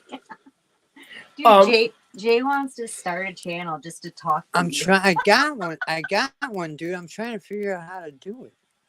Right, because all my communications with Jay have been through you, Special K. You're like a filter. You're like monitor all his conversations with me. No, he doesn't go online. No, I don't. I'm not in it on this shit, dude. Like, he only listens to you. You're the only show he fucking likes and listens in the background. I told you this before. Not in the background, my ear up to the fucking channel hole and shit. Jay, what are you into? What are you into? Like video games, movies? What do you like? How do you occupy your time? I haven't played a video game in like fucking 10 years, dude. He takes shit apart and puts it back together. Yeah, I'm a tinkerer, but I also bicycling, and cycling, and I used to do some auto racing and stuff. But gotcha. Jay, do you know that I once rode my bicycle from New Jersey to the Pacific Ocean? He holds you. You know that? Dude, I've been planning since like freshman year in high school to coast to coast, dude. Route 66. Yeah. He's been trying to get me to do it, and he couldn't. Coast to coast. I don't know if I Jay. You might be a little bit too advanced in your age to undertake that. I've been cycling since I was fucking been able to ride a bike. Yeah. How old are you? Ride a fixie. I'm Are you in your 40s like me? All right, so you might be able to pull it up. I think I'm gonna be 42. Guess what, Jay? When I was doing it, I ran into a guy who was in his 60s, and he was doing it by himself. Yeah. I've talked with people that do that shit, man. I actually ran across a guy downtown that was on his leaving out from Chicago on 66. This guy skeeches downtown. Hold on, I'm gonna shelf you guys because I got to talk to Christy Lee. Christy Lee says, "How much does a 19-year-old woman and a 35-year-old man have in common? Do you want the woman to not work and be dependent financially to the man because you're insecure as fuck?" You're presupposing a lot of things there, Christy Lee Dolls. But I'll try to address your obviously triggered question there. How much does a 19-year-old woman and a 35-year-old man have in common? I'm going to answer your question with another question. What does it matter? I'm going to answer. How about this, Christy Law? How much do men and women have in common in general? How much do a 35-year-old man and a 35-year-old woman have in common? I'm going to tell you, not much. Not much. So I'm going to say a 19-year-old man, a 19-year-old woman, and a 35-year-old man have just as much in common than any other man and woman. That's my answer because that's the truth. Who says they have to have stuff in common? We're talking about procreation. We're talking about family. Who says they need to have anything in common? The only thing that really matters is how appropriate are they for a successful relationship. And when I point to the factors that lead objectively to successful family dynamics, a 35-year-old man is most appropriate with a 19-year-old woman, plain and simple. Your emotions may be otherwise because you know you're well beyond 19 at this point, Christy Lee Dolls. It's something that you don't want to understand. And you may say it's convenient for me because it's somehow you say it's to my advantage because of my age. That doesn't change the reality. You're just in your emotions. It's obvious in your triggered question. It has nothing to do about insecurities. Christy Lee, I don't know why you keep making this about me, because you feel as though I'm making this about you, because when I'm talking about women, you think I'm talking about you in particular. This is a generalized discussion that you're personalizing. Get it? It really has nothing to do with me. And that's my problem with women when they try to argue with men about almost anything, is you make it personal. This really has nothing to do with me when you say, I'm insecure as fuck. It has nothing to do with it. We're talking about facts and objective reality. And I'm being generous when I say 35-year-old man and 19-year-old woman. I could push both of those ranges further in the opposite direction, really. I'm just trying to keep you two out of your emotions, because that's the reality. A 35-year-old man is most appropriate for marriage because the factors that lead to a successful union are basically achieved by men at that age. And it's the same for women at the age I indicated. You can get emotional as you want. It doesn't change it. You can come after me as much as you want. You could be like Gigi Abby Lynn, who just calls me gay, or you who call me insecure. It does not fucking matter. It changes the conversation not one iota. You're just upset because you're realizing in your life, Christy Lee Dolls, where you are. Nobody was here telling you at 19 years old. I admit, Christy Lee, you got fucked over, and I feel bad for you. But it's not just you. It's all women. Every woman in here got fucked over by modern society because they sold you a dream. They told you at 19 years old that you need to go to college and you need to get a degree and you need to get a profession, and you can put off having a family, putting off having kids, put off finding a life partner. You got sold a lie. That's not my fault. I didn't lie to you. I'm just the one telling you got lied to. So you're triggered and you're taking it out on me as you call me insecure and gay and every other fucking thing. And you got morons like Paul Unslaved, who's going to sit there and talk to you every day, Christy Lee Dolls, and sell you a dream that's not reality. You're going to have grifters that pour honey in your ear because it feels good, because it makes you feel better, but it's not true. None of it's true. It's aberrant and it goes against nature. You're in your emotions because I'm upsetting you with facts. It's plain and simple. It's obvious.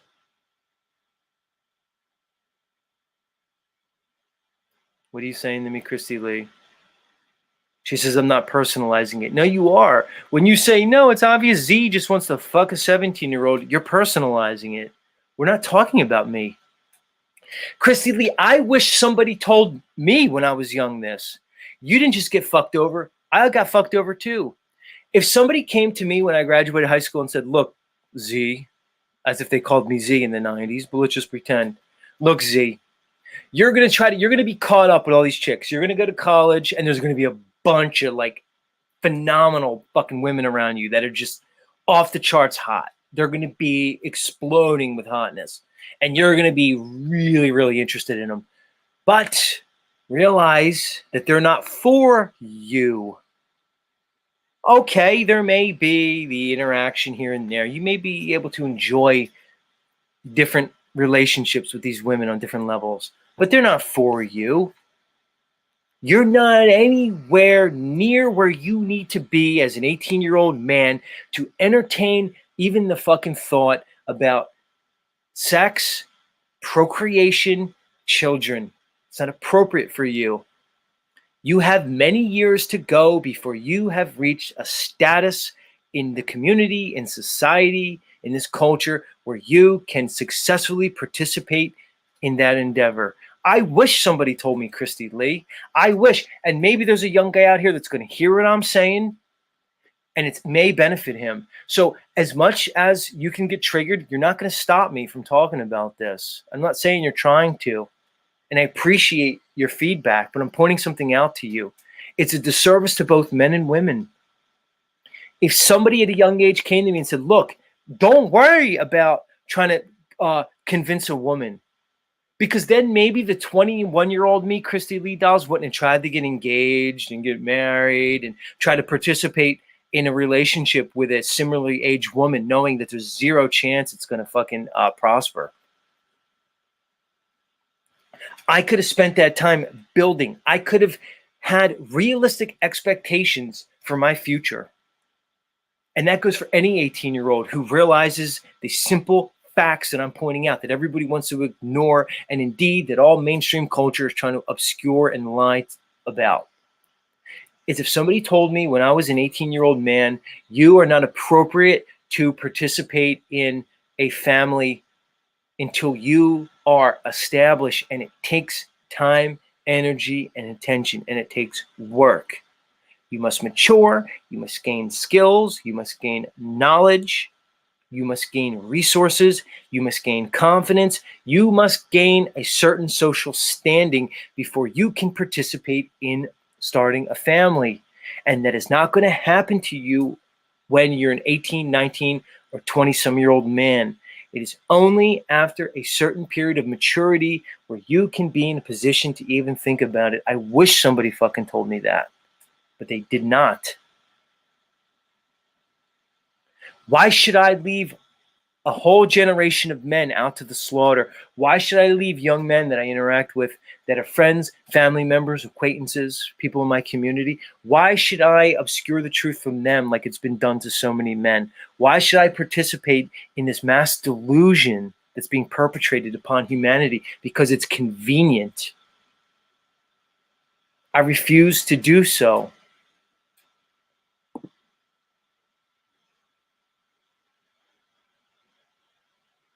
Are you still back here, Special K? With that J? Yeah, I am. I am. Hey, and I just wanted to ask, your relative that had 15 children, do you happen to know the age difference between them? That's a good question. I'd have to ask family members. It was my Because it great happened- grandma. She had 15. Wow. Yeah, that's incredible. It seems more to me like Well, back they're in the day. but they're Catholic, Special K, or you would say Catholic. They're Catholic. Yeah, I was You- raised Irish We're Catholic. all Catholics over here. Well, there you go. You're in Catholicism, every sperm is precious. You cannot waste sperm in Catholicism. That would be a sin. Not even one of the billions that are ejaculated. You just can't waste sperm. So, in the interest of that, she had 15 children. Incredible. Really. But can I Christy Lee Doll says, why do you think that you have that much influence over the people you choose to be with? Christy Lee Dolls, that's a very strange thing to say. So if I have a nephew that's young, you're asking me why do I think I have influence over, shouldn't an older man in society and community have a place of influence? See, Christy Lee, you're so off, and you're just so in your emotions that you're saying nonsensical things. And I could see, Christy Lee, you're spending a little bit too much time in the cult that you love participating in, because each of you cult members comes with the same disingenuous, illogical arguments. I'm seeing it. That's the problem I have with you culted up ones. You all trumpet the same illogical bitch boy emotional presentation as your cult leader. It's the same fucking thing over and over again. You speak out of both sides of your mouth. You're disingenuous. You use self-justifying reasoning to prove the points that you latch onto emotionally because you're all too egoic to admit the truth. You're evidencing all those behaviors, Christy Lee Dolls. When you say, why do you think you have that much influence over the people you choose to be with? Mature men should have standing in their communal structure. If I exist in a village, in a community, in a family, of course the younger are going to be influenced by the older, by their behaviors, by their actions, by their speech. You're disingenuous right now because you're triggered emotionally. You're not thinking correctly. Unbelievable. She says, why is it you think I'm in a cult? Because you're objectively in a cult. That's why.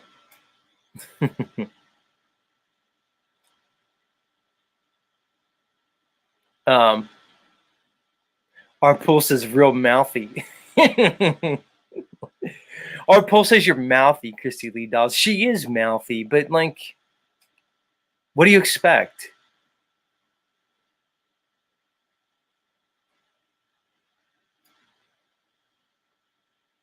I wonder if I would let Christy Lee up. We know I can't let Heidi up here, and we know I can't let Cadence up here anymore.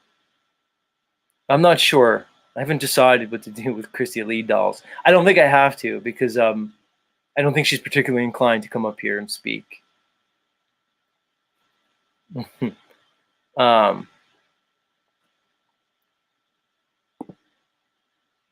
is she saying to me?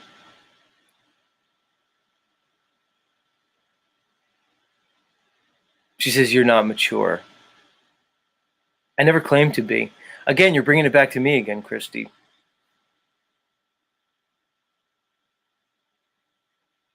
What are you saying, Sovereignists? Not sure. Special K, what do you think about this Christy Lee Dolls? I feel like, can you hear me, mic check? You think Christy Lee Dolls and I are just engaged in like sexual tension? Do you think that's what it is? What do you think? Don't. Can you hear me okay? I can hear you just fine. I think that what her past experience has been, I don't think she's accepted of what happened to her. And I feel for what happened to her. And I'm really sorry that did happen to her because she was taken advantage of. But I think she needs to come to accept that forward from it. And like it's and like live and learn and just it's and you're not taking it and you're speaking in general, like she is taking it personal and I see that. And that's just from what I'm seeing. And I think maybe I don't know about, I don't go anywhere like the whole culted thing. I'm done with that. It's too much. It's such that the word magic is back and forth, and I appreciate your stream, Z, and I don't want to get involved. I think Christy's a great person. I just think that she hasn't accepted of what happened to her in the past. And you're not personally attacking her. You're just speaking in general. Unless I'm wrong, you can tell me otherwise. Yeah, I mean she's given her opinion. But I was not addressing Christy Lee at all. I'm speaking in general. And that's my issue when people they personalize things. They say, oh, Z, you can't handle it, or Z, you really want to get with a 17-year-old, which is not true. I don't, objectively. Like, that's just the reality. And that's my problem, is I'll speak about this, and then it's the ad homs. It's, oh, Z, you just want to fuck a 17-year-old. I actually don't. So it's just completely not true. You could say it over and over and over again. I'll say, oh, Z, you're gay, or Z, you're just jealous, X, Y, and Z. That's not what it is. It's not at all. It's completely not at all. And it's bullshit that people take something out of context and then just plot and try to make it, what their narrative or agenda wants to be, and I see right through it. Jay, do you have something to say before we go? Yeah, a couple of things. As far as that, I was with this girl Amy, man. We were madly in love with each other. And she happened to be 17, and I was like 21 at the time. And before we were together for like almost a year. before we asked how old we were, you know. And it wasn't even a thing, you know. Like I mean, it was no big deal, you know. Like and because she was almost 18 though, you know. So I mean, that's why. But whatever, you know. So it ain't a big fucking deal, man. You know, age is only a number. you know. I mean, if it's underage, like you know, you're And don't let it fucking bother you if anybody says, you know, fuck them. If you like her, then do your thing, man. You know, you can't let that shit bother you. You know, like for sure. Look, you know, he's a very positive person. You know, he just he starts going off on people like when I'm like, dude, Z can handle himself. Like this is the internet. He's like, you know, just fucking stay away from that bullshit motherfucker. He wants to punch fucking Paul through the screen. You know, metaversally, obviously. But besides that, though, Z, can I ask you a question, man? Hurry up, because he's got other patients. Or I mean, cause yeah. Z. I'm here, big guy. Still here. Hey, yeah, that's right, big guy, big daddy. No, not at all. But so we, you know, people come across each other for like reasons, man, and you know, you can think about it, man. But you want to do this cross coast to coast thing with me, you know, sometime. Plan it out. That's going to be a negative. That's going to be a negative Ghost Rider. You're not going to see me riding my bike coast to coast anytime soon, dude. That's really cool you did that, though, man. That's fucking awesome. Yeah. I don't know if that's what's holding me back. Good for you, Jay. Good for you. I don't know if that's what's holding me back is like doing it with somebody or you know, I don't know, because I don't know about doing it myself, man, you know? Like I haven't found nobody to really do it with, you know. I said I can't do it. I've hit cars. No, you can't do it, Special Gay. Don't even think about it. Just stay home. Just stay home. I mean, she can make it I'd say she can make it about a quarter of the way. Jay, I almost died or got seriously injured probably 3 times, dude. Wow. You know what I mean? I believe that, you know, and that's why I was, you know, wanting to do it with somebody. I know there's actually like group rides that do it. Like there's groups of people that actually do it. Yeah, you're an incredible rider though, dude. He's fast as fuck. But I'm gonna let you go, and I'll see you in chat. I really appreciate you having us up here, man. And you know, I'm not, you know, I'm not taking sides, bro, but I do, and I appreciate you. And I dig your content, and thank you. If you do happen to know anybody in town, any of your buddies that are into cycling and would happen to maybe want to do something like that, you know, let them know that there's somebody that, you know, that's willing to ride with them. Route 66. Right on, guys. Much love. Thanks for coming up today. Hey, they came up. I'm trying to have a rational discourse on this. Like, I think Mars, like Mitch said, this is truly disgusting, which is fine, Mitch. I'd rather you come up and have a conversation about it. I think it's worthy of conversation, at least in this regard. You know, the dynamic between men and women. Oh, here he is. Here he is. There's Mitch. Mitch, welcome to the show, good sir. Hey, good morning, man. Good morning. Let's talk, man. This has come up on my show a number of times. The dynamics between men and women, family, procreation, sex, and everything that goes into it. And go ahead. What are your thoughts? Well, I actually just woke up and just tuned in, and you might be responding to my comment, but my comment was, when I tuned in, it was, what I heard was just the defense of, I guess, Tommy's situation. Well, let's take it to the general. I wasn't in Tommy's situation, but we know he was a 29-year-old man. Let's just go with what we, you know, what the facts are as we know them, the information as we know it. He was 29, she was 17. It appeared to be consensual. The argument that I'm making is that when you look at the compatibility of men and women in terms of their ability to participate in a relationship, because sex implies children, right? You have sex, there's a chance that children can come along. Children imply family. So to me, sex, children, and family all go together. Popular to what this culture has us like accepting, right? Where like sex is just sex. You can just have an abortion. You can do whatever. You can take the after pill. I'm kind of putting those things as logically connected. When I see those things, Mitch, I see the most appropriate family dynamic with a woman in her biological prime and a man in, let's say, his most valuable period, which would be in the period where he starts to approach his mid-30s. So when I see a relationship between a man who's 29 and a woman who's 17, when I look at the totality, I do not think there's anything wrong with it. I actually think it's biologically appropriate. But you seem to feel otherwise. Well, I'd like to hear it. Yeah, it's disgusting to me. I know what it's like to be a 29-year-old man, and I often see. Do you know what it's like to be a 17-year-old woman? I often see high school. What it's like to be a 17-year-old woman. I'm expressing that. I often see high school women, and I can't imagine picturing myself in some sort of sexual relationship with them. They look and act and seem very young and immature to me. Now, I couldn't imagine myself being satisfied with that.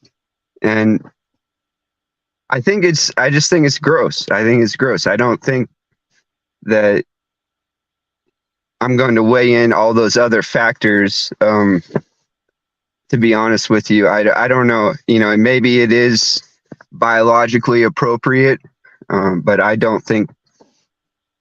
just don't think it is. I think that there are much more appropriate scenarios for a 29-year-old man, and that's where I'm at on it, and I'm not going to really waver on that. I just don't see.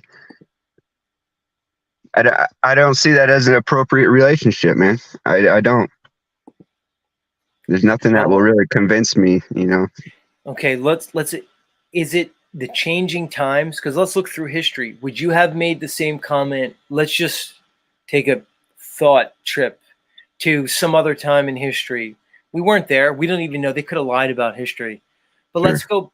let's just kind of go back to like the 1800s. Let's go back to a village.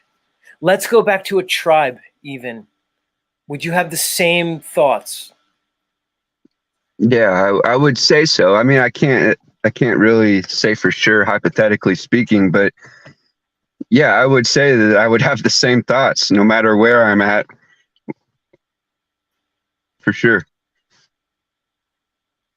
It's very unnatural to me to think that a 29-year-old man should be with a 17-year-old girl. Well, it begs the question: is it unnatural? It's unnatural to you based off what? And you're entitled to your opinion. I'm not going to try to tell you. Really, that, mainly, I don't know what I could find in common with a 17-year-old girl. We just wouldn't have much in common. We'd be completely different places in our lives, different experiences, and it just doesn't seem compatible to me. I just maybe in Tommy's situation it might work, because he has the maturity of a high school boy still, but I just don't see realistically any grown mature man wanting to be with a 17-year-old female. It just doesn't equate in my mind. Yeah, fair enough. Let's approach it like this, a slightly different conversation. What do you think? So I'm discussing this topic in the general, like objectively. What do you make of commenters that say to me, "No, Z, that's because you want to fuck a 17-year-old"? What's the assumption there? Should it be assumed that because I'm speaking generally on the topic that I myself at 45 want to fuck a 17-year-old? Or do you think that's improper in some way? I could see why maybe somebody would draw that conclusion. I don't see that in you. I don't draw that conclusion from you, even in the light of you sort of putting forth a defense for that scenario. I think you're making an argument for the legality of it, and I can recognize that and understand that. And I'm not calling Tommy a criminal or anyone else in that situation. You know, Correct. I'm just saying that, you know, it wouldn't work for me. You know, and I'm not saying that he's a child abuser or anything like that. I just think that, you know, maybe he should have the initiative and the whatever you want to call it to maybe I don't know, be a father figure to that woman or something like that. But Well, let me ask you, Mitch, if you were to kind of give the ideal age range for a couple to start a family, right? What would Right. you put it at? So here's my point, because here's my point, because I think the ideal age range for a woman to procreate is when she's in her sexual and reproductive prime. And I think the ideal time for a man is when he's at his prime in terms of resources and his ability to procure and maintain resources. That's why I'm making this argument, Mitch. I don't want it to be missed. I think when we look at those factors, because I'm not looking as their compatibility and their interest as primary, I'm looking at it from a very practical, real world perspective and say, when is a man most appropriate to have a little baby that he's responsible for? And when is a woman most appropriate to bring that baby into the world and to raise it? That's why I'm doing the age range. I'm presenting the age range that I feel is probably, the best. What would you feel as though if you were just taking in the ideal, in the general? We know there's outliers, Mitch, of course. Sure. But in the general, what would you place that age range to be? And if you can provide your reasons, I would welcome that. Yeah, in general, I mean, what I'm basically getting at is that I think that, you know, it would be in a more appropriate situation. I see that where you're getting at with that. But what I'm saying is, like, a 17-year-old is not attractive to me. But a 21-year-old, you know, very well might be. And a lot of it just has to do with the way they walk, the way they talk, you know, the way they can carry themselves. It's a totally different maturity level from 17 to 21. Right. And well, just remember, I didn't say 17. I gave my ideal ages as 35 for the man and 19 for the woman, just to be sure that you know that, Mitch. yeah, I didn't you're say right. 29 and 17. I said 35 and 19. I just want everybody to remember that that's what I said before people skew what I said. It's on record, by the way. Yeah, you're right. And I think the point that I'm making is I'm not really that far off, you know, but I just see that there's a huge maturity gap just in those few short years. Right. So what would you say? Because what I'm trying to show here is that, as you know, when we have discourse, we can find that, like, we may disagree on the range, but it's very hard to argue with what I'm saying. Now, we can argue about when a woman is maybe in that biological prime. We can argue. We can say it's not 17, it's 21 or whatever. And we could say that maybe a man's prime resource, a man's his best years of productivity, maybe you can say, or late 20s and not mid 30s. But I think although we can argue about the particulars, I don't see a real argument against what I'm saying in terms of a family. Now, Mitch, if we want to go beyond the family and say it doesn't really matter because we're just going to say, well, the society's really going to raise the children, and it's not about the mother. The mother really doesn't need to, let's say, raise the child, doesn't need to breastfeed the child. Whatever. If we can go there, that's a completely different conversation. But Mitch, when we get into that conversation, we can take it to the other extreme where we're saying, why not just birth babies in incubators, and who really needs a mother and a father, that it's not even about the family. That's the other end of the spectrum. And what I see is a slippery slope towards that dystopic future where it doesn't even become about when we get rid of, when we take these biological necessities out of the conversation, when we stop talking about women's fertility, and we stop talking about man's productivity, and we take those primary things out, we get into a future where it's, let's just birth the kids in the incubators. Let's just raise them through the state and the authority of the government and take it that way. That's why my pendulum is swinging back towards the family, right? That's kind of like where I am with this. But I can see disagreements. I just see that there are other ways to build a strong foundation with a family other than, you know, having that much more mature man in the relationship. You know, it's that's where really what I'm getting at. I think you have some valid points, and I do see where you're going with it. I don't really think in black and white, so I don't jump from one extreme to the other generally. I try not to. And so I think that it is our responsibility to, you know, have these effective relationships and build these families that are, you know, able to raise, you know, offspring and have them not be a burden on society. So I think that a big part of that is, you know, compatibility. So, you know, I don't know how to word it because I don't really know, but I'm saying is, you know, I just don't see myself ever really being compatible with, you know, a teenager. That just wouldn't work in my mind. I would never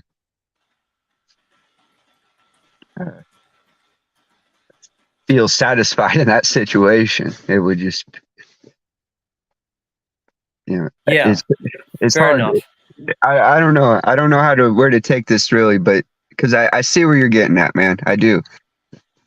Yeah, fair point. Yeah, Mitch, I appreciate you coming up, man. Giving your opinion, dude. All right.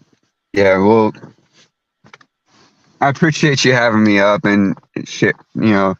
How you doing out there, man? Are you still, you don't have to dox yourself.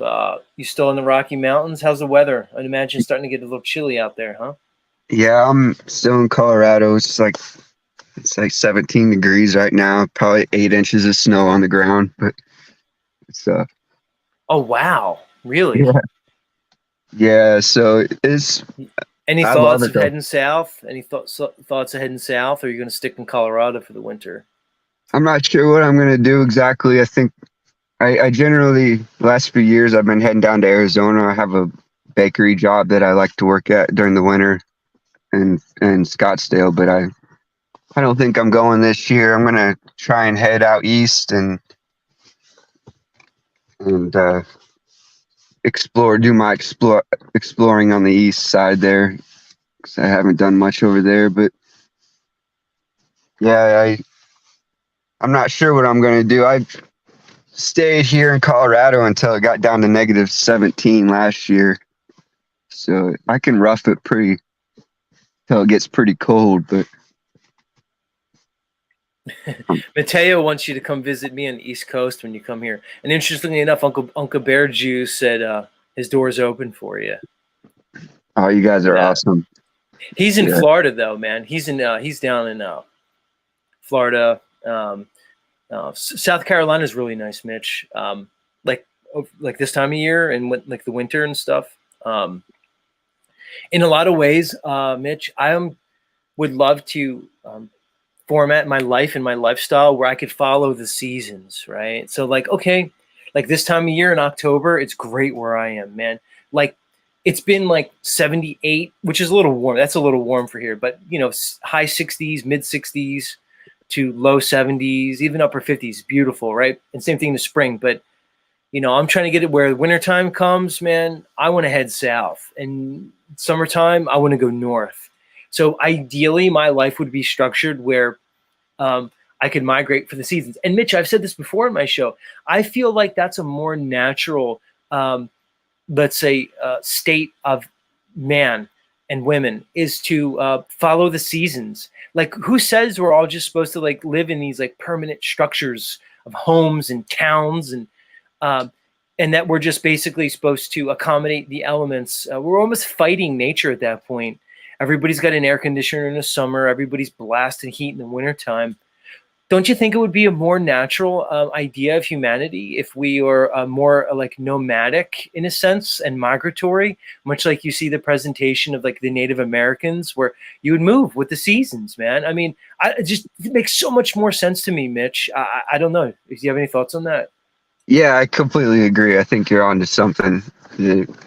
There's, I think that it just would be so much better for us to be not stuck in our ways. But yeah, other than that, well, everything you said there, I completely agree with. It seems very natural for us to, follow the seasons and not fight nature. That's couldn't agree with that more. Sorry, I'm kind of spacey and not real in tune with my mouth is having a hard time catching up with my brain, but you're doing all right, Mitch. I imagine it's kind of early where you are. All right, man. Thanks for checking in. Much love. all right. Take care of yourself. Yeah, I just rolled out of bed. All right, thanks, Zia. I'll catch you later, man. Yeah, right on. Yeah, Mateo thinks we should migrate with the sun. I don't know. It just seems more natural to me. I don't know what's going on, but Heidi, if you guys are paying, Heidi's like spiraling in the chat. Heidi, I can't. Heidi, you have to understand something. I can't be in tune with your day-to-day emotions. You understand that? I mean, I'll put the link in. You seem like you want to come up. All right, can you try to succinctly, Heidi, explain to me like what your issue is? It's because I don't want you up on panel. I don't understand what it is. And now, ironically, I'm going to let you come up on panel to speak because I can't follow all your typing. Heidi, I'm not in tune with your emotional state. I don't think I should be. I don't know what you expect from me. You see, I'm running a show, Heidi. You see, I have a bunch of people here currently watching. You know, most of my viewership happens after my show. Every week, 620, last week, 628 separate people tuned into my channel, Heidi. I know that's like not a lot for like some people like with millions of subscribers, but for a new channel who doesn't get pushed by the algorithm, I have an audience. Over 600 people each week, all right? Because you guys, you see views, right? Views go up and down, people tune in, but YouTube tells you, now they're probably lying. So that means that I have a subscription base a little over 1,000. That means 60% of my subscribers tune into me. That's a fair number of them. I'm trying to prove a point to you, Heidi. I can't focus on your like emotions day to day, minute to minute. So like I said, the link's in the chat. You seem to be pissed off because I said I don't want you up here. I don't know what the problem is, Heidi. You as a panelist on my show is not a good equation. It doesn't work well for my show. That's why I don't want Cadence up here. Who is this guy today? Today's the start of the new day. Is that you, Machiavelli? I'm trying to look at your face. Today is a new day. Is that Machiavelli? I'm not sure. You almost look like Owen Benjamin, but not quite. She said, it's not about that. You leave me no choice. All right, Heidi, the link's in the fucking chat. I don't know. I can't monitor you. All right, so it's not Machiavelli. He's here. I don't know. Today's the start of the new day, God. Looks familiar to me. I don't know why. It just looks familiar. He just might have a familiar face.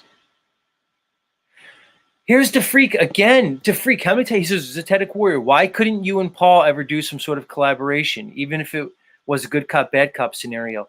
DeFreak, why can't you let the topic go? It seems like neither you or Paul. Do you know Paul emailed me again, audience? Again, Paul emailed me. He won't stop. There's no collaboration. Here's why, DeFreak. I'm going to explain to you. Because Paul cannot participate in a collaboration. Paul tries to dominate all. I see you, Heidi. Hold on. I'm talking to DeFreak here because he's a hard-headed one. He said, because the talent. It's not. There's a lot of talented people to freak. I'm going to put it like this, because I see no benefit with collaborating with Paul. Do you understand? Whether I'm right or wrong, Heidi, it says your device is not connected. You have to come back in, Heidi. It says you're not connected. Because my estimation shows I will not benefit from Paul. Cynthia, can you come up here and speak to these people who won't let it go? I don't know if you're just waking up. Because I'm blue in the face, and especially because DeFreak and I have had this conversation multiple times about Paul. Paul doesn't collaborate well. He dominates the conversations. He talks over people. It doesn't benefit me to collaborate with Paul, in my estimation, based off my goals. He's going to argue, oh, I got listener Z and your ego Z and blah, blah, blah. He could say what he wants. The simple answer to you, DeFreak, is I don't feel like it's in my benefit to do so. Therefore, I will not. That's why. DeFreak, Paul and I have different messages. Do you want to know one of the main reasons I won't collaborate with Paul? It's because when I'm with Paul, I cannot speak on the things I want to speak on. Do you understand? DeFreak? DeFreak, what do I talk about? DeFreak, since you're engaging with me, what's the one topic that I talk about more than anything, DeFreak? It's 2 words, 1 term. DeFreak, you listen to me, fair enough. I'm going to let you up, Heidi. Hold on. Don't get triggered. I want you, DeFreak, to put the 2 words that describe the term that Z, the message that Z talks about. Thank you. Bear Jew got it. Bear Jew said it. Flat Earth. DeFreak, if you can't see that my primary message here is flat Earth, I don't know what to tell you. Special K got it. I'm a flat earther, DeFreak. You may not agree or believe in the flat earth. I'm a flat earther. I spent many hours on Paul's panel, on Paul's channel. He doesn't want the flat earth talked about on his channel. He thinks it's stupid. Fine, he's entitled to. Why would a flat earther spend hours and hours on end participating with somebody who wants to avoid the topic? That's the first thing, okay? That's just one of the primary reasons.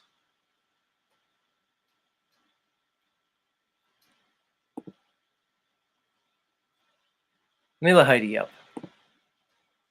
Heidi, what are you talking about? In chat, you're going crazy. Why do I look in chat and see you just flipping out? Are you all right? Let me back up. Let's take it down a notch. Hi Heidi, how are you this morning? Hi Z. Hi. Hi. How's the weather? How's the weather where you are? I know you're in the south. I don't want to stop. talk to you. It's beautiful. It's beautiful here. My phone's not going to work very well, so let's just get to it. It's already spurging out here. Okay, I see. I have some people in the back. Please hold. I need to deal with this with Heidi, and then we'll move forward. Guests, thank you for being here. Please hold. What is your issue with me on this morning? What is your issue with me in general, Heidi? I don't think that you as a panelist here is the best thing, because I think it will lead to conflict. All right, and I don't think it's like going to just benefit anybody. It doesn't really bring an aspect to my show that I care to bring. You seem to be highly invested emotionally. You know, when you come up here, I'm going to do the Z thing. I'm not going to have a tender moment with you. I had a tender moment with Rat Blood the other day. I had a tender moment with Rat Blood the other day because it was natural. I know Rat Blood's going through something, and I expressed to Mr. Rat Blood that I appreciate and value him. Just like I'm going to express to you, Heidi, I appreciate and I value you. But you up here as a panelist, it serves no point on my show. It's just going to be bad. I don't know what your fucking point is with this whole thing. Go ahead, please. I asked you a question, And you let's made go it with the Bear into Jew says, why do you have such phone problems? Heidi, I may have the shittiest phone in the shit. world. I have an iPhone 8 that has a pink casing because I got it for free from the I fucking don't know. Verizon wireless store. Why is your phone indeed worse than mine? It won't I even don't know, charge dude. anymore. I'm literally next to the Wi-Fi. I have the full signal. I don't know. All right, hold on. Let me talk to this guy. Who's this guy? Hey, guy who's showing your face, which makes me respect you. Do you mind holding for a little bit as I deal with Heidi? Do you All mind good, holding? buddy. All right, let me put you in the back. Much nice to meet you, good sir. Heidi, I'm putting guests off to deal with this. Do you understand? I have a guy I could talk to. I have What's Up Cynthia, who I invited up here. You know, Heidi, I respect you. You and I have, a tenderness for each other. Why does it have to go any further than that? Why do you need? Look, Cynthia fucking dropped out now. You see how this is happening? Go This ahead is why then. it's screwing my show up. Go ahead. I don't need to be up here. All right, I no, asked I you a brought you question. up You here. We'll turned it into take the something else. time. When I rewatched to see what you were speaking about, when I asked you a question, you said you didn't know what I was talking about. When I rewatched to see what you were speaking about, I came back up, tried to talk to you. You made it into something, and I said, "What?" And I stayed, I listened, and then you banned me twice. You used a lot of the same things that Paul has said about you on me during that I thought we were time, beyond this. Are we and we've still resolved it. having the same We conversation? are. Are we? That's what I'm saying. No, we resolved it, and so when What's with this I didn't dark wanna come angel Heidi icon? What's with on the panel fallen angel dark talk Heidi? What's with the dark Heidi presentation with the black angel wings? What are we doing with that's that? what was on my thing. I didn't change it from that other time I came up with you and Rose. I don't know. I just came up. It's Halloween. Boo. Gotcha. All right, let's I was just trying to get beyond have a it. Let's get conversation. beyond the tit. We've Let's already get beyond we've the already tit and passed all tat. that. Let's go. Okay, so let's Right. get down to the meat and potatoes. So What is the issue? so Where would you like to see our relationship moving forward? What would you like to see with our relationship moving forward? I don't want to cycle in dysfunction with you. It's dumb. What do you want? Come on. So that's what I'm asking you. I thought we already squashed all that. So you started in. I'm not letting Heidi or Cadence. I didn't present anything like Cadence did on this panel. I asked you a It's question not one about time. it. Why are you drawing an equivalency between the two reasons? I'm saying Why are you? similar to Cadence because I'm not. It's two different You're reasons. putting me in a category. No, because It's not the same situation. I didn't say it was. I'm not saying you're like Cadence. I'm not saying you're gonna lock me up in a fucking sex dungeon. I don't expect that from you. All right? I You just said don't. the reason you weren't letting me up is because you care about her and me. When prior I do. to me asking you a question and You're me roboting. coming You're on panel, roboting it didn't seem to be terribly. a thing. But now it's a thing. Well, I knew this would happen. I knew it would happen. You're oh my God. You're roboting. Who's this Ice Grills guys? I've seen you seem to know something, this Ice Grills guy. I know you appear to be a boomer. Do you have the technology to come up here and maybe talk to some of these whippersnappers, good sir? I can't handle some of these. Let's let this David guy up. David, talk to me. What's going on? Were you the guy in the chat that I thought was Machiavelli? I don't know what Machiavelli is. All right, so you are him. What's going on, David? Okay, so you appear to be about my age. I'm going to peg you as a man who's in your early to mid 40s. Would that be correct, good sir? I'm 48. All right, so you're 48. You're late 40s. Not bad, guy. Not bad. I'm working on it. You look like a healthy Sorry, man. I think you said you had daughters. Was that correct? Oh, no, he's glitching out. Dave, if you're talking, you glitched out. Oh, there he is. Yeah. Back. Okay. All right. So I went up into my apartment. So, you're a 48-year-old man with daughters. Is that correct? That's correct. All right. So you appear to want to weigh in on the conversation. The main topic this morning was about men, women, and maybe what would be the more ideal age in terms of the union between those two. Is that what you'd like to talk about? Yeah. All right, let's do it.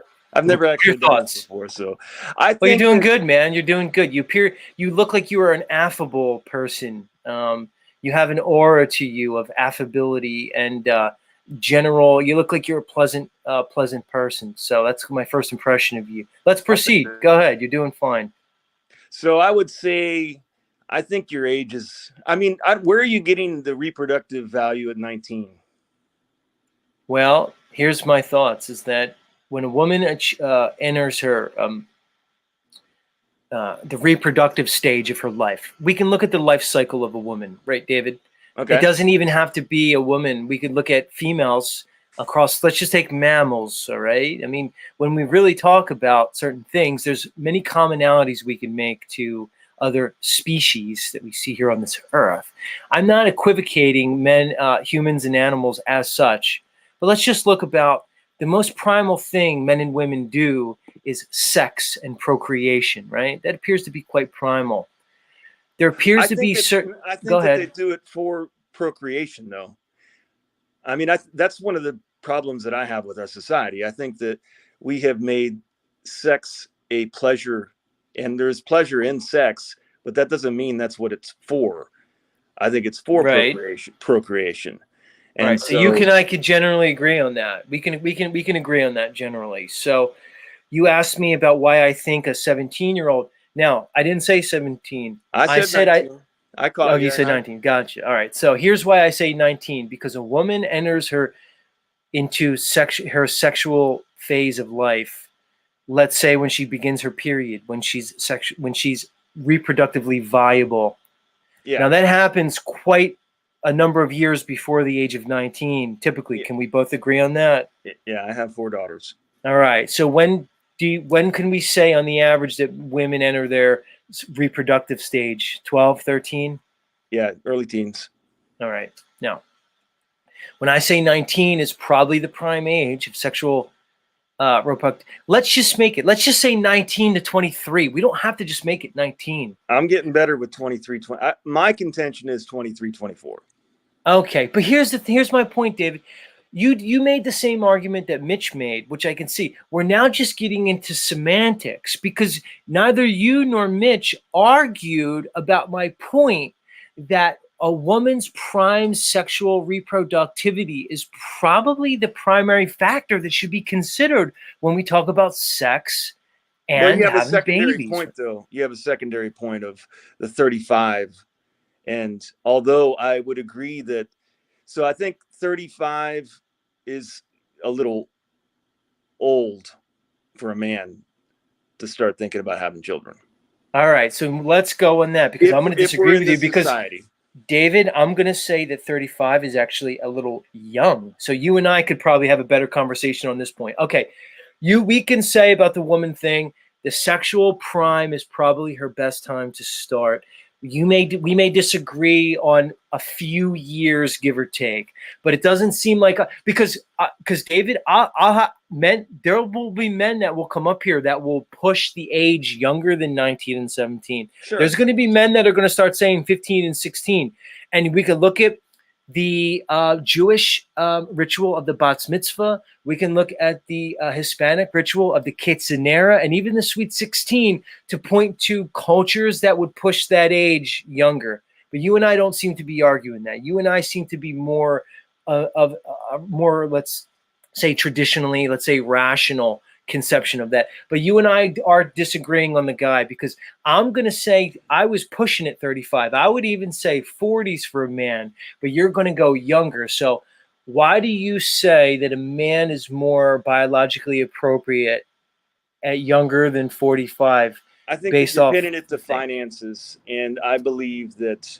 like, I didn't become a man until I had children. So I don't think it's really about how much money I can make and what I can do. I think, first of all, I'm divorced, so that sucks. But I think that okay, hold on. So here's the thing: we can't skip that. when did you, and we can get back to your point, but how old were you when you got married, and how old was your wife, your ex-wife?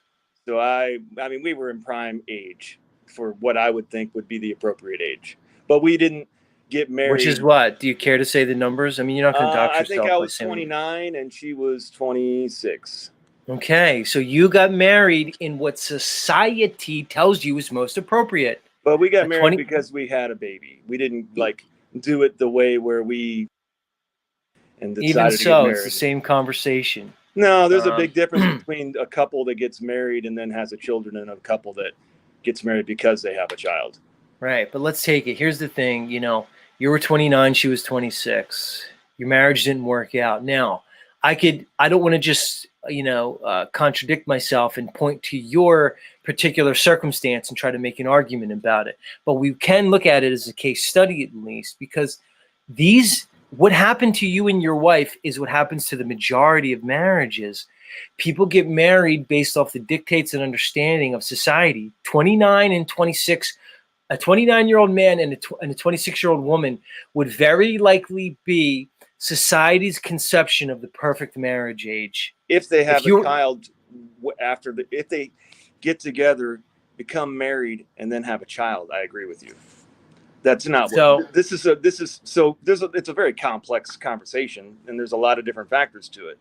I think that what you're talking about, whenever you're spreading this age gap in the society that we currently live in, it's not, you have to be able to parent this child that you have together. And I just think like 35 to 19, the difference between those two people, I'm not going to say it won't work, but I'm saying that I think that that's not an ideal situation for two parents to raise this child in this world. Mm-hmm. Well, I think that you need to be closer in age and a little bit closer in, like, for optimal situation. There's no like black or white to any of this stuff. I mean, if you find you're a 50-year-old person and you find a 19-year-old woman and it's legal and everybody is okay with it, then, and you're in love, then go for it, whatever. But if we're talking about the optimal situation for a society, I liked when you said that you bring it down to a village, and that's what I try to do when I think about pretty much everything, because it's so hard to think about things on a grand stage. So if you get down to, like, I talk about 10 people on an island and what would work in that situation. And I can kind of see what you're saying, but I still think that the 35 to 19 is a huge gap. And I think that when you're talking about having a child, it's not just about what's the most appropriate according to nature. It's what's most appropriate according to the people that have to raise that child together. So I just think that the gap is too big. Well, you make fair points, and I appreciate your opinion. Let me ask you, Dave, what brought you to my show? How did you discover me? Oh, I'm a flat earther. So okay.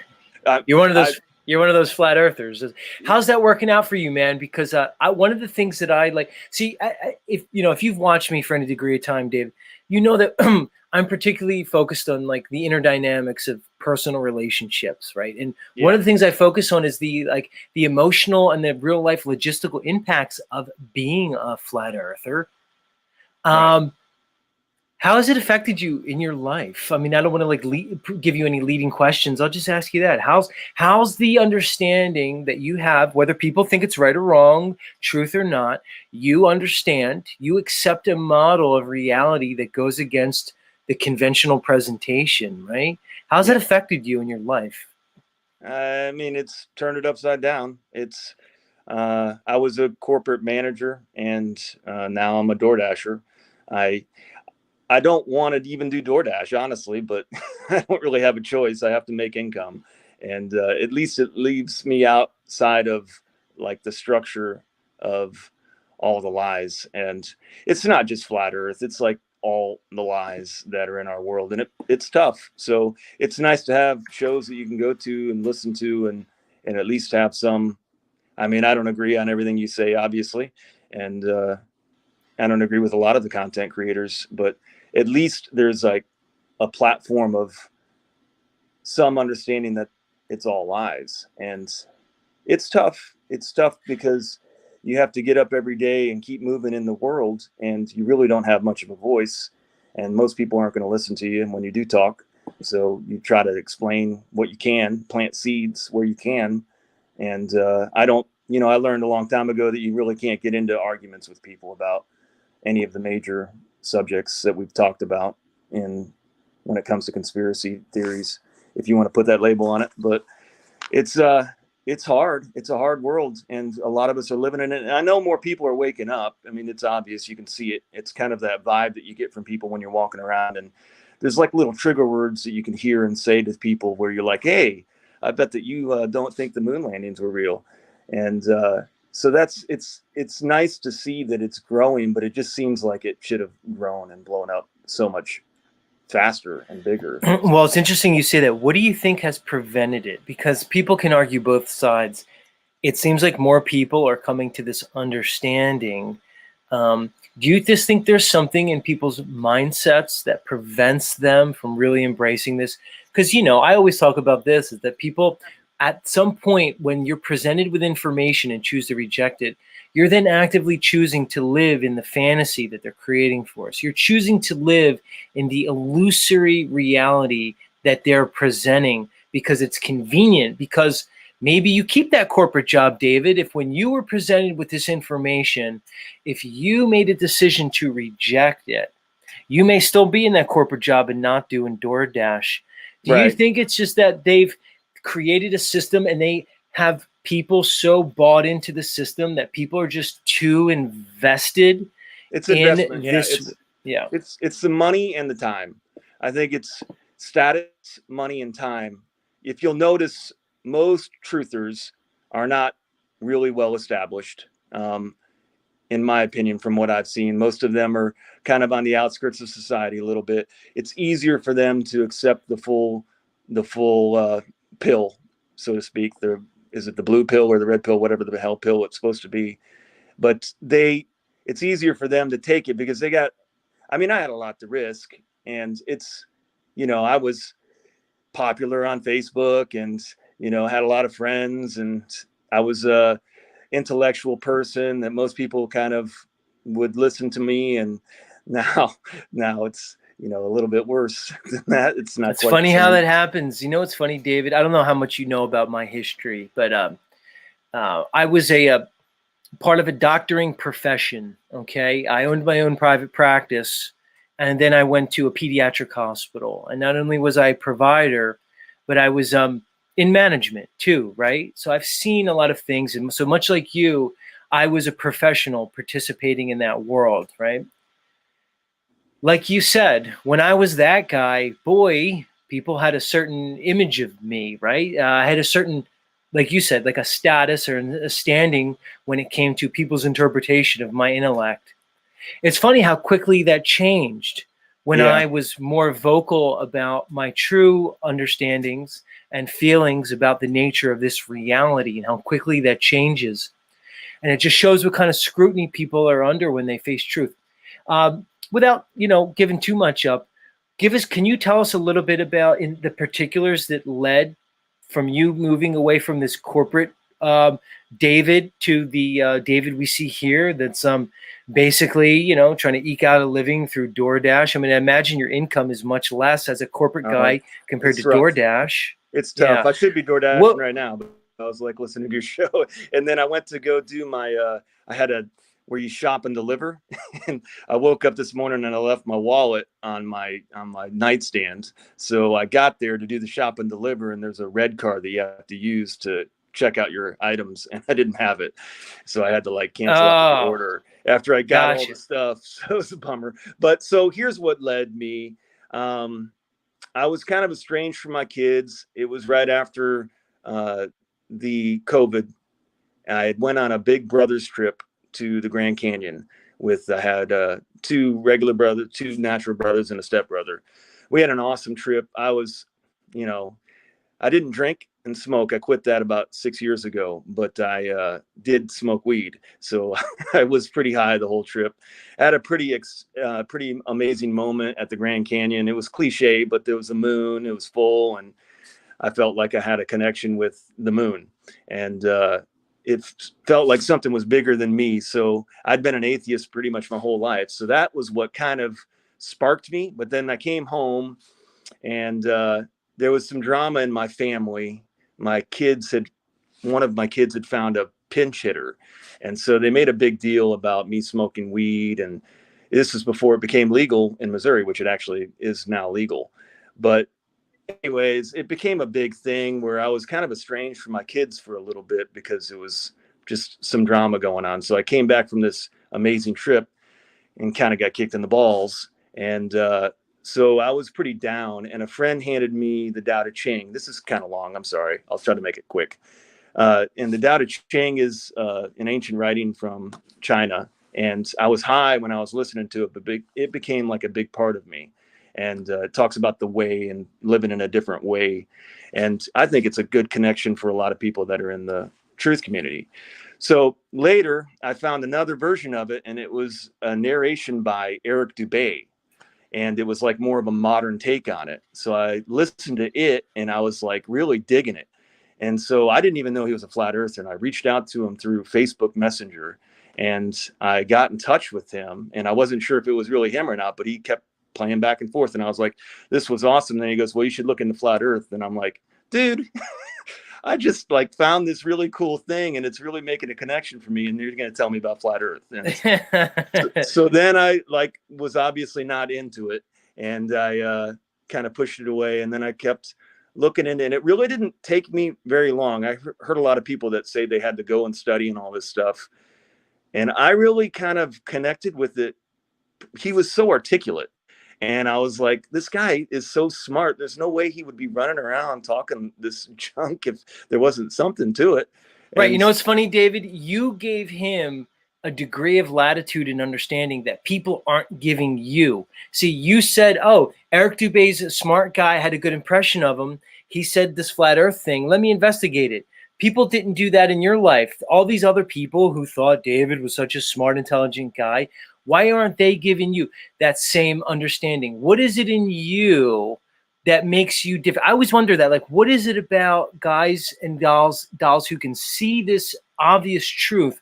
What is it about us that makes us different? But go ahead. I didn't mean to interrupt you. No, I I think I was always a skeptic. In fact, I think I might have gotten held back in school because I was putting such a fuss about it. I remember when I was a kid, and we were in like geography class and history class, and we were talking about how everybody was going west. And I kept making a big deal about it. And I'm like, well, why don't anybody go north? Why didn't anybody go around the globe? I don't understand. We're talking about Magellan and all these people. And they got really mad at me. And they were like, well, then why don't you go north whenever you get old enough? I'm like, okay. But I remember that was a big one. And then I had a big problem with the climate. I was like, how come everything's cold up north? And then you go down to South America and South Africa and in Australia, and that's all warm. If it's on a globe, that should kind of match. Why didn't that match? And I could never get really any answer on that. And then that was basically the big ones. But I think that I, for some reason, think that part of the reason why in second grade they held me back was because I was just like not having it. And Yeah. I have this weird memory of that. I didn't really remember that until I got to where I am now. But I think the reason why I was able to accept Eric Dubay and people aren't able to accept me is because I was in like a tough spot in my life, and I was Gotcha. just went So let's through get back COVID. to it. So you know, all the weird CV thing happened. Everybody was crazy during that time. You were going through some stuff with your family, et cetera, et cetera. But like, what tipped you? Like, what tipped you into this understanding? Water being flat. Gotcha. Level. So somebody says, so as you started discovering Dubay, somebody said, hey, here's a simple fact. Water demonstrates no curvature, no convexity whatsoever at great distances. Therefore, the globe is impossible. This is what I tell people, David. I said, look, you don't have to believe me. You might think I'm the craziest guy ever. But the simple fact is, oceans show no evidence that they bend at great distances. Right. The globe, there's no globe because the globe is an impossibility. Because, David, people say to me, they're like, well, Z, it could be both. What's the big deal? I say, no, it can't be both because something can't be an impossibility. Right. So if oceans don't bend, how can there be a globe? plain and simple. And then I'll say Suez Canal, Nile River, debunk the globe on its face. The Suez Canal can't exist. I don't have to get into it, everybody. There's just certain things that just show it's an impossibility. But what it really is, David, they can't get past the magnitude of the deception. They can't. So Why the lie is a big Right. one. And like I said, here's what I think the reality of it is: if you have money and status, if you've built your life into this world that we're living in, you can't break it down because you have an ego that's been Right. developed from becoming the man or the woman or successful and where you're at. Even if you still have struggles, you have done the right thing. And it's the same thing as like whenever you see all these psyops, like the student loan debate where everybody's on there and you have this people like going, you should have to pay for your own student loan. You shouldn't have went blah, all that kind of stuff. That's all part of the like psyop. Like money ain't even real. You're like, dude, what are you talking about? What do you care if they like make it to where people don't have to pay their student loans anymore? That's just this weird like thing that I'm talking about as far as the little things that they get people into. But I think it's just all part of the brainwashing. It's the status. It's this perch that people stand on and they can't. So then flat earth is just this complete breakdown of that. And nobody's going to accept that. They won't look at it. They won't look at it. I have a really good friend that he considers himself to be a critical thinker and he's got some status to him. And we get into it every once in a while. He posts stuff on Facebook and I chip at him. And the one thing that he always comes back to is that his fraternity brother was one of the head people on the ISS. And that's like his go-to. And I'm just like, okay, well, I had a roommate that was a pig farmer from Dominican Republic. So there, you're just like, Right. There's no way you can really, and you want to be able to like explain to them that, don't you understand that that's like a fallacious reasoning and that's not any like proof of anything. and you should be able to understand that that's just anecdotal, and he should be able to, but he can't. So it's just weird. It's is a strange. spell. It's a spell. And I think when you talked earlier about holidays, I think holidays are all part of it. I think that there's like rituals that are done on these holidays. They're capitalistic rituals, and they just get people into this capitalistic system that gets to show off their decorations. If you'll notice over the last few years, like the decorations for each of these holidays outside of their homes is bigger and bigger every year than It it was when is, I was a man. kid. These And- Halloween decorations around me, dude, they have these like huge 25, 30 Yeah. foot skeletons They're everywhere. spending they're spending all their money on these things to show off to everybody about how great their status is in their life.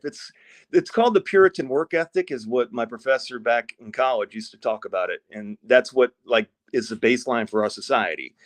It's this embedded thing in us that says that if we are successful on this planet, in this world that we're living in, planet's a bad word, I guess, but in this world that we're living in, then we are ordained by God. And that's kind of the mentality that we have when we're showing off.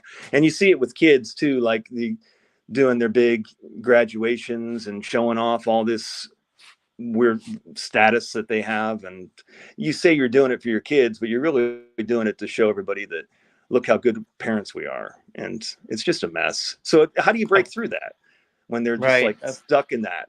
And you come to them and go, by the way, all this is like a lie. Time is a lie. Money is a lie. Right. Everything. You know, all the David, history.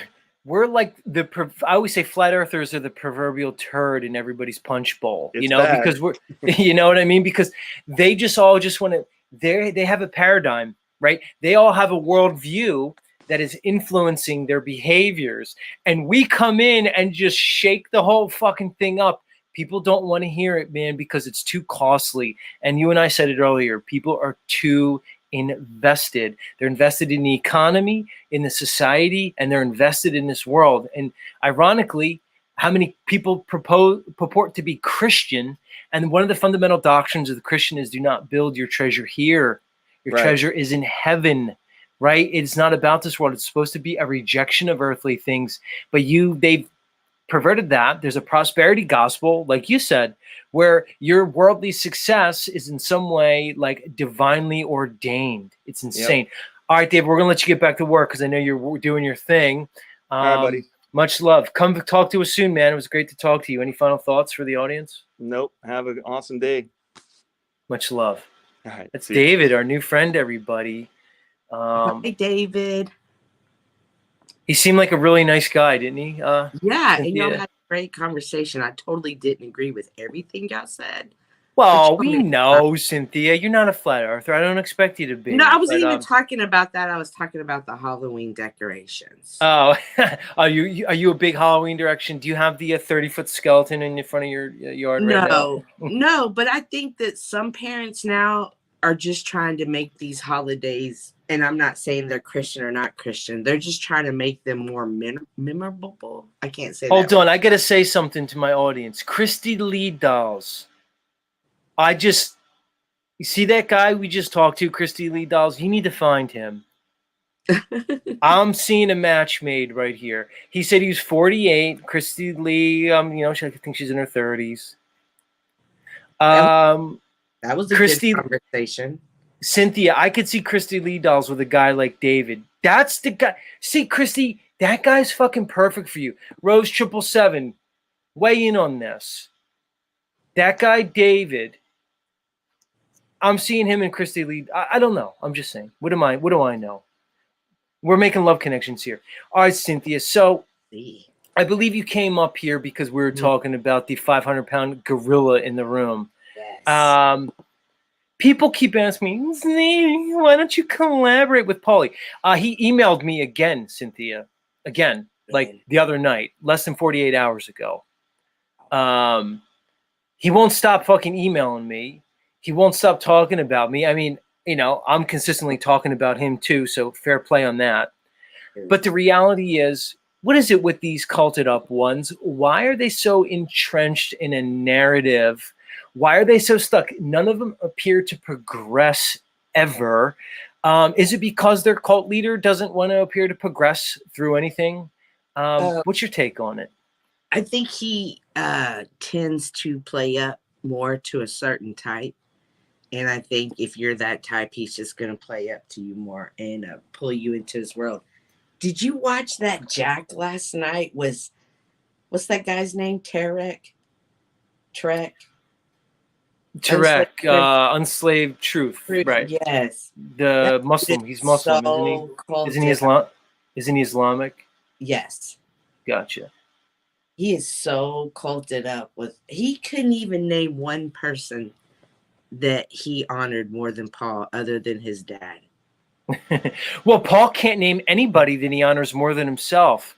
That's true. That is Cynthia, you may have noticed I've asked Paul and I've seen it. You say, like, well, Paul, everybody's a defalcator, everybody is an infidel, everybody's nobody. You're the ultimate man. If you ask him who he respects, who he could indeed point to as a somebody else who could maybe be a model of this manhood that he speaks of, there's nobody. You see, it's little things like that that pop the bubble so easily, that show what the illusion is that these people won't get. But I'm specifically talking about these people who keep coming to me and saying that, why don't I collaborate, quote unquote, with them? What is it that they can't let go? How do they not understand this is a monster internet with a lot of people? Why are people so limited and short-sighted in their vision? Why do people assume things about other people? Why do they have these expectations on others? Why do people like DeFreak come here and say insane things like he does each day? Who knows? Because they want to see Paul win. There's some out there that want to see Paul win, but they don't see how dangerous and venomous he is. Like he's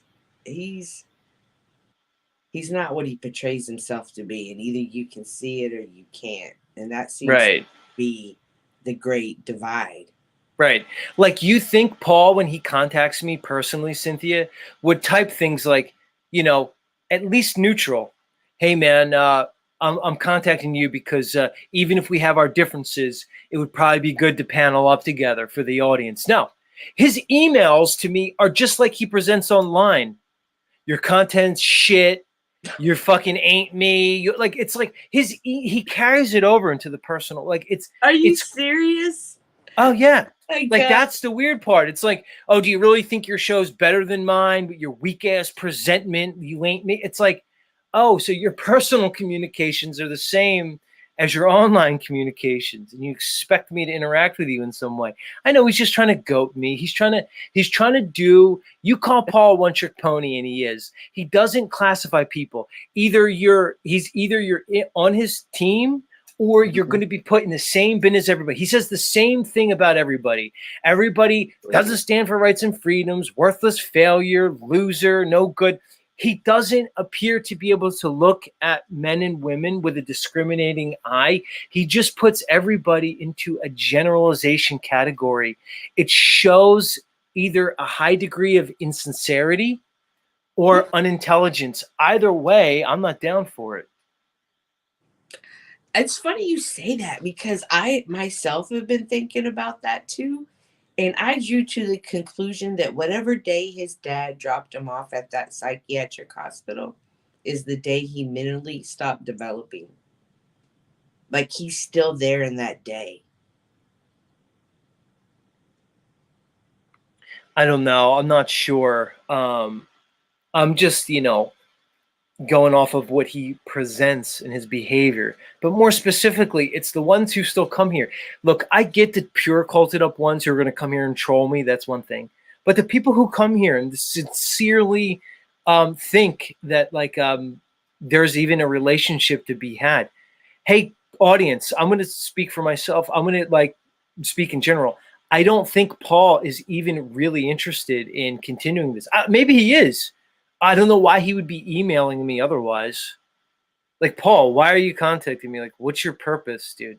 Like, what do you think he even knows what he wants? Do you think he has a plan, or do you think he's just so unhinged? He just does whatever he feels in the moment and then goes with it. Or do you think he's more calculating?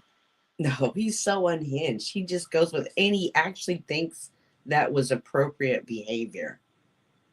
That's what I'm saying. He's still a child. He still thinks that that's appropriate behavior, and yet has dreams of being on TV one day. Who's going to work with this guy? Who's going to want to have this guy around?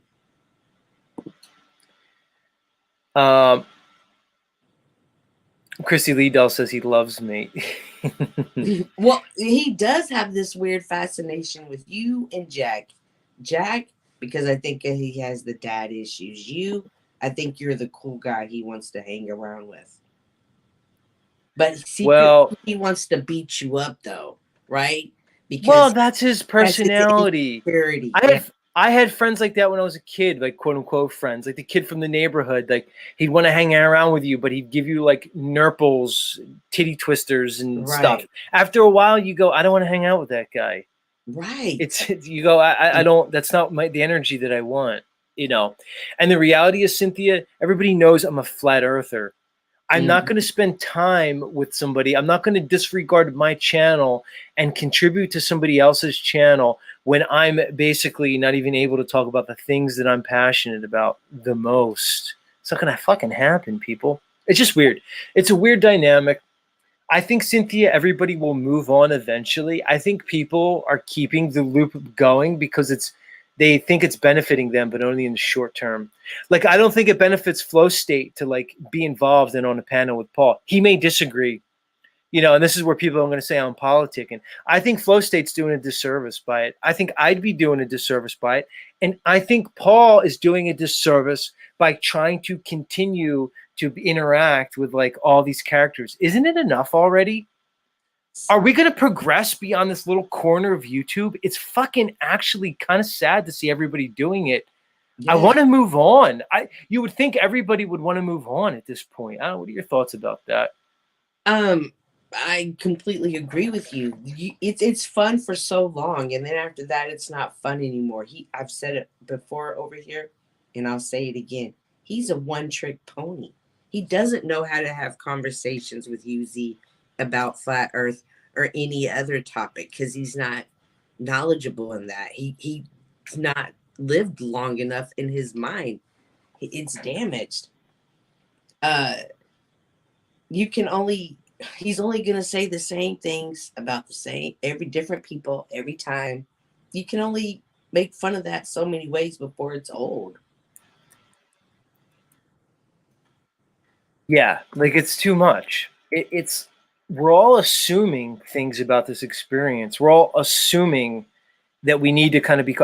And Dick Freedom Grower brought this point up once, and I think it was a valid point. Is that these algorithms are placing us all into these weird YouTube echo chambers. Okay, so Cynthia, like you said, you're involved with what you've called the urban community, like of YouTube, right? Yes. Which is the brothers. Yes. It's the brothers talking about whatever. It's like there's the urban truther community. Then there's like whatever the fuck what I'm calling the truthiverse here is like, the standard channels, right? Mm-hmm. And then you have weird little groups under certain umbrellas. It's like they perfectly know how to keep us in our little echo chambers. So then we then start to embrace the reality that they're creating for us. So we look at 1,000, because the reality, okay, let's really look at this, Cynthia. When you look at Paul's channel, my channel, Talcott's channel, Flow Stage channel, let's even extend it a little bit further to like a chalk body outline, or like like that, or like Benton's kind of like a little bit a foot into that camp. Mm-hmm. There's not even more than like 2,000 or 3,000 people total in that, what I just named. Absolutely. We're fucking focusing on 2,000 or 3,000 people that YouTube has corralled us into a fucking echo chamber. It's insane. I'm trying to break it. The algorithm's not going to break it, but Cynthia, we have to break it in our minds first. We have to change our mindset before it's going to change in reality. It's insane. I don't want to loop with Paul anymore. Paul and I have had, okay, here's the reality, Cynthia. Paul and I have had, at this point, hundreds of hours of discourse together. Okay? Mm-hmm. Paul wants to keep having hundreds of hours of discourse with the same people, all not understanding the reality is, as we're all discoursing with each other, we're by necessity unable to discourse with others. Absolutely. There's only so much time in a day, in a week, in a month, in a year. It's insane. So if Paul wants to have a power over people like he's doing with OTW, telling who he can have on his show, who he can't, what he could talk about, the shows that OTW can be on, Paul does that with everybody in his so-called orbit. Well, I choose not to be in that orbit because I want to talk to people on the internet. I want to get out of this echo chamber just the way it is. It's stupid. Cynthia, the conversation really is played out and dumb at this point. It is almost comical and laughable. That's why I think it's so funny, some of this. So there's a humor to it. But now the humor's getting stale. It's fucking stupid. It's dumb. I'm over it. The only reason I'm talking about it now is because people like the Freak consistently come here and they're asking me the same looping questions over and over again. Audience, you need to think bigger. Everybody needs to start thinking bigger about this. What does it say about us, the things we resonate on in our message, that we're isolating ourselves to such an artificially small echo chamber? What does that really mean? I'm not there anymore. I want to speak the things that I want to speak on. I will not be hampered by other people. Paul may have great success in his life, and more power to him. I wish nothing but the best. Do you understand? Absolutely. And then Paul just looping with us, as some would say, like that's hindering him. So if people keep coming over here and suggesting that he works with you, y'all are really hindering Paul. Y'all need to push Paul out there into the great wide open of metaverse. Right. Get Paul in front of somebody. He should be able to stomp down anywhere. So stop having him come back to the same spot. Right. It's kind of goofy. And Paul should want more than that. Absolutely. I think he does. See, I think Paul's more genuine than people say, Cynthia. Like, what do you mean? Well, I think Paul is. I think he's more real deal than people think. Like somebody the other night was trying to say he buys subscribers. Oh yeah. And although I agree, like I think it was Ian, No. and I agreed with Ian 100%. He was on Flow State. He was talking about buying subscribers. I don't even know if Ian was talking about anybody in particular, but I think it was about like OTW and Talcott. Talcott 100% bought subscribers. We watched it. Okay. OTW, I'm not sure. I wouldn't put it past him. I don't think Paul would buy subscribers. Now, I know Paul would spend money on advertising, but I don't think Paul's like out buying subscribers. I don't think he would do that to himself. Plus, you have to admit, Paul at a little over 2,000 subscribers or whatever he has, like 2.5 thousand, the fact that he gets the views that he does is indicative that he is not buying subscribers. So let's just be truthful. I don't think he would let someone buy subscribers for him. I don't know that. I'm not sure about that. Okay. For all of the critiques I can give Paul, that's not one of them. Okay. All right. Well, that's not one of them. We'll go with it.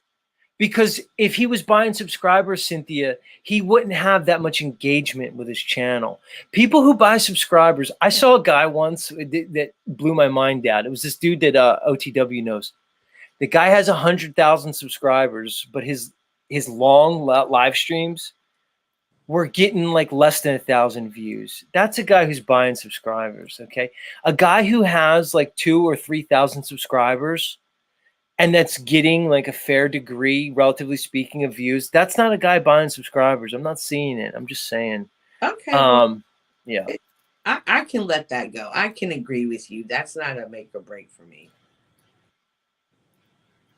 I don't know about him being genuine. You haven't sold me on that though yet.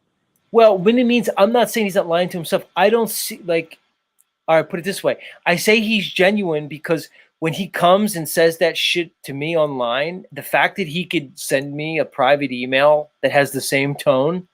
You see what I'm saying? Like, but that's the same thing I said about Tommy and Snaps last night. They're consistent all the way across.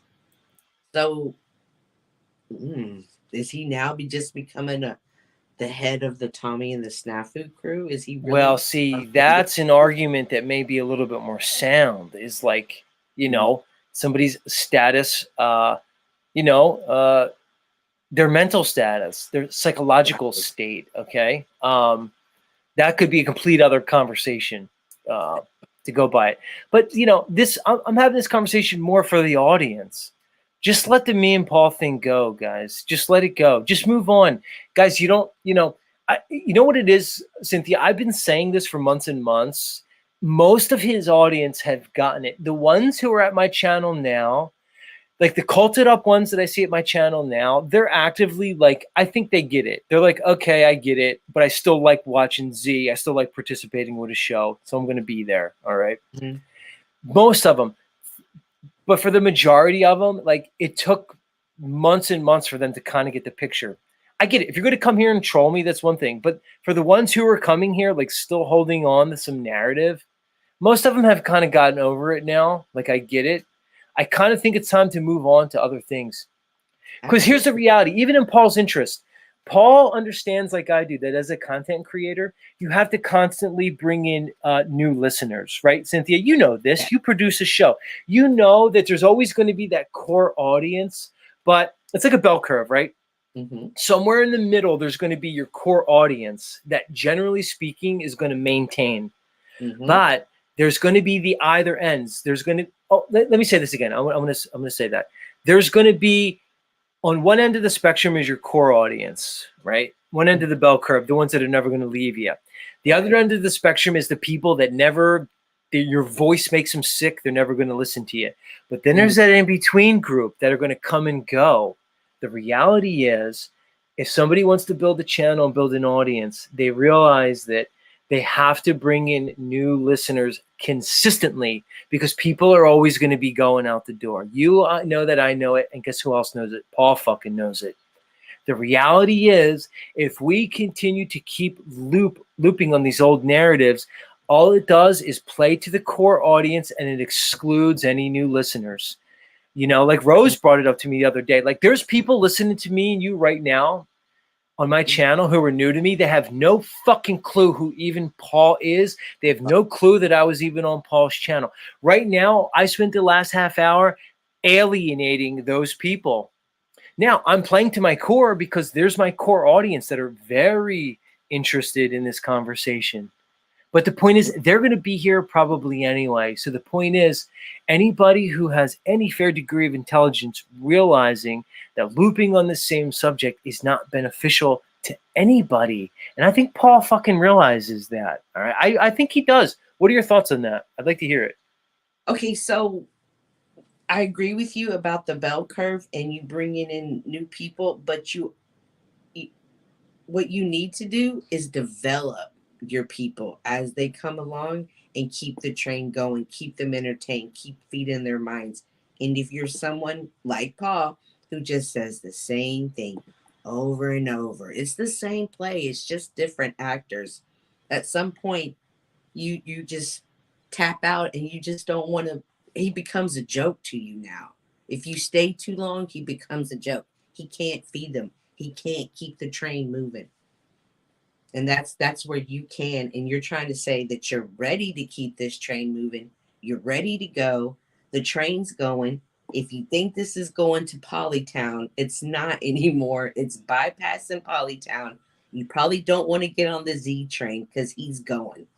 Am I right? Right. You just put it up. And this is what I've been consistently saying. This is what I'm trying to tell the viewers, you know, the ones who tried and the guys, the people who've been watching me long enough, they know this. This is why I'm not restreaming any of them. You're not seeing Patrick's stream. You're not seeing Paul's stream. I'm not commenting on it. I'm not showing those things. Mm-hmm. This is why I've been consistently doing my thing. This is why this morning we talked about men and women dynamic. We know I consistently talk about science. You know, we talk about cosmology and things like that. I'm going to keep going. The listeners need to know that. And they're coming to an understanding with that because I know it's not to my benefit to do so. We're going to cycle out of this eventually because people are going to point to the obvious. If somebody took a snapshot of my stream right now, they say, look at the hypocrites. They're ironically talking about it as they're saying they're not going to talk about it. Oh, what I'm doing is I'm letting my listeners know we're obviously moving on from the conversation here. At least that's my desire. Okay, you could say I got pulled back into it. Fine, you're right. I'll concede that point. I'm letting everybody know my desire is not to be connected with Paul and Talcott and OTW and even We Are Awake TV. And I like Ian. But the thing is, I think Ian and I have potential on our own. I don't need to cling on to Ian, and I don't think he's going to want to cling on to me either. He seems like an intelligent guy. We can collaborate. We can pop on. We have crossover with the audience. See, I look at it as collaboration, Cynthia. What is it with this guerrilla community where they need to like gang mentality link up together? I don't think it's going to benefit them. I see independent, creative people linking up together. And of course, Cynthia's up here and Illuma Tommy wants to come up. And I see you, Tommy. Calm down. Before we get on the Tommy subject, Cynthia, it's like my intention is to ride or die on my show and my content. You understand, Cynthia? That's where I'm going with it. And there's nothing wrong with that. And let me tell you, Z, I peeped that the other day when you were talking on someone's panel. And you go ahead. Did you see when I went on Steve had the motherfucker in charges panel? That's what I want to do. Were you there? Did you see that on Friday night? You said we can work together and we need to, like, it's time we kind of encourage each other. I'm paraphrasing, of course. But you said this doesn't mean we always have to be on each other's panel. But I totally agreed with you. I was like, Z, even though you and I probably don't agree on a lot of things, we can still have respect for each other because we understand it's conversation. And in order to grow, you sometimes have to have that that conflict, and that conflict doesn't always have to be bad. And you're absolutely right. This is how you move, Z. This is how you move through broadcasting, TV. This is how you move. You stay loyal to who you are and what you have for your channel. And that's, y'all can't fault Z for that. You can't fault Z. He's not shitting on people as he's moving. He's motivating people. He's getting them started. Hey, here's the seeds. I started growing them for you. Now it's time for you to go plant them and you take care of them. No, Z got it right. Change the subject. So Lumatommy's in the back. Hey, Tommy. So here's the thing, Cynthia. I don't know. I'm going to speak for myself, but it kind of seems like you might share a similar understanding regarding Tommy. I'm fascinated by Tommy to the point where, like, his voice to me has become like some weird, like, meditation. I'm going to put it like this, Cynthia. I put on his streams, particularly his streams, when he has the control and he has the mic. I let them play, and it's become like a weird meditation for me. Mr. Talcott kind of is in the same category for me. It's not about what they say, it's just their whole thing. Are you in any way similarly, like, I don't know, like, fascinated with Tommy? What's your take on the guy? Absolutely. Real quick, though, that's a fake Cynthia in the chat. Listen, nobody starts their show. Well, I'm going to be honest. I don't wake up early enough to see your show start. I work late hours at night. But the way he starts his show, he just really gets you going. He gets you in the mood. And I keep his stuff on, too, as background music. As background noise. It keeps me company as I'm cleaning up my place. So you and I are in the same weird thing. Which, here's the thing, Cynthia. This bodes for Tommy. This kind of is an indication towards something, because if he has the ability to, like, place people in some hypnotic state, that has to say something. There's something about that. Tommy has some good points every once in a while. He says some stuff that makes you think. I'm not saying all of it, but if he says so many things, he could probably catering to a multitude of people and giving people food for thought. And the final question before I bring Tommy up, Cynthia, in the right circumstances, something's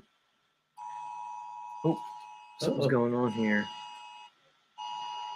I'm getting one of these alerts, Amber alerts on my phone just popped off. Would you, under the right circumstances, have sexual intercourse with a Lumatomy? No. He apparently has. Look, is in him. I don't want transfer. No. Well, here's the thing. I mean, we know you're into, let's say the urban gentleman. We know that, and a Lumatomy has. I'm not gonna lie though. Tommy came in scooting one day. I was like, "Okay, Tommy, I see you." Wait, he did what? What did he do? He did dance. Did you not see his dingling dance? No, I can only imagine. But he said he has Chris Stokes proportions. So I'll let you guys fill the gaps there. Dance. And he was shaking from side to side, and it was just the camera was just on his hips. It was. There's a fake Cynthia in the chat, and there's a fake Cynthia on the fucking panel. Shut the fuck up, cunt. Hey, I did not come up here to talk to you, and you're bullshitting. You were the one chasing this dick. You're never gonna get it. I'm fucking celibate. Fuck you, you fat, stupid bitch. So Tommy does appear to be celibate. He's made a number of comments. Like one, he said, "If I'm ever with another woman again, etc., etc." Why? So Tommy, people will call you an incel, but I'm going to say this to my audience because most people, incel means involuntarily celibate. So There when are people only celibate. Yeah, go. There's only celibate and incel. I am voluntary, as in celibate, and the only person challenging me on that is the Sherelle Snow. So you're entertaining a potential interaction with Sherelle Snow. Interesting. Snowfire. No, she talks to me offline, and she's one of the many cult members that have been pulled away from that cult. Now, Interesting. You're in this like cycle, Z, where you get pulled away from the darkness of the Unslavia, and then you're back into this cycle. But I think it's over. I think I'm just going to walk away and be done with it. This is the entire community until it's done. Like, this is the whole fight. Everyone is in this fight, whether they realize it or not. Even Ian came back and he's saying stuff where I'm like, Ian, climatize. Don't take that stance yet, because he's got some aspects where it's like he's right back in the saddle, but it's also in a delusional sense of, dude, this is a thing because it's like the prime narcissist is reigning over this community, and it's not true.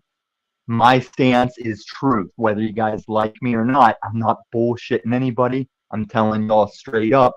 And I still have to deal with, oh boy, here comes Luma Tommy. Oh, just calm down, Tommy. I'll bring you up. I'm fine until you put me in front of this fat bitch who's also playing every side to whoever will let her up. What are you talking Tom, about? hold on, Tommy. Do you not feel any like issues with just calling people like just calling Cynthia like fat bitch right to her face? Is that She like is. a little? Do you forget her whole process? Do you forget her history of being here and don't know that she's a fat bitch? Because see, she's gonna play the moment. She knows how to play the moment of, oh, that's just horrible. That's horrible. And you guys forget all the fucking backstabby, seated shit she's played. It's What been long enough. You guys need to pay attention. Oh, now she wants to laugh it off. What Cynthia, when's the last time? When's the last time you stood on your faith, Cynthia? Because I've never stopped, and I've always called you a fake ass Christian. When's the last time you stood on your faith? I always stand on my face. Just a The couple fuck of days you ago, do. You'll sit there and you'll cuck up to Paul. You'll cuck up to Z. You'll when's do the whatever you last time can. you You'll do whatever you can to justify your 700-ish subs. That God help me, I don't know how Let you me got tell it. you, hold please. Let me just pull out my little calendar. I have not been at Paul's. Oh, your HR the calendar? last time I was at Paul's was on So July. you write down on a calendar when July you were where? was the last time I was over there. Your HR is fuck, Cynthia. I hate you. I don't want you This near is me. I don't why want you. I'm HR. Every time I stream, you show up in the channel. And Z, I know you saw me swing my dick because I saw you watch that I told footage. you, Z. I told you. I didn't see you swing your male member. Tommy. I didn't mean missed to that. do it, but you can't stop it when you're hung like Chris Stroke. Holy moly! So Tommy, don't you feel like you're depriving these ladies of your generous proportions by engaging in your I celibacy? know I am. I say that celibacy wouldn't have as much value if you were little dick like Paul Enslaved. Big deal if Paul Enslaved goes celibate. He's not depriving any women of some fucking schlong action. But I am. But it's not about them. It's about God. Is it just that your schlong like appears to be larger because of your slight frame? You know, like a No, twink. I You have have a like big dick. twinkish proportions. I have a big dick. I've tried to deny it. Like person after person, like your dick is huge, and I just deal with it. That's hilarious. Oh man. So Tommy, you've been live streaming, dude. What do you say that like Cynthia and I put on your live streams and just like zone out to them? I think Nachiketa meditates. I picture Nachiketa meditating to your. I've even conjectured that we could invent a new form of transcendental meditation where you just put on a Lumitami Spurg out session and just join the cosmos. Do you have any thoughts? Nachiketa is a piece of shit. I thought you and him were coolio. No? Oh, I tried, and you saw the last time I brought him up. I don't like how he interrupts, like when I'm trying to be real with him. He's the only one that's ever gotten that much detail about my criminal life, and I don't like the way he vibed with it. He wouldn't let me cook where I was cooking, and then as soon as he left, he's right back over cucking up the Paul Enslaved, not holding Paul accountable to his narcissistic bullshit. Well, I will say that Nachiketa appears to be an equal opportunity employer when it comes to panels. He kind of does not. He's just a fake Gaysian in our community. Why do you call him gay? Why do you say he's gay? Does Gaysian means gay Asian? Why do you keep saying he's gay?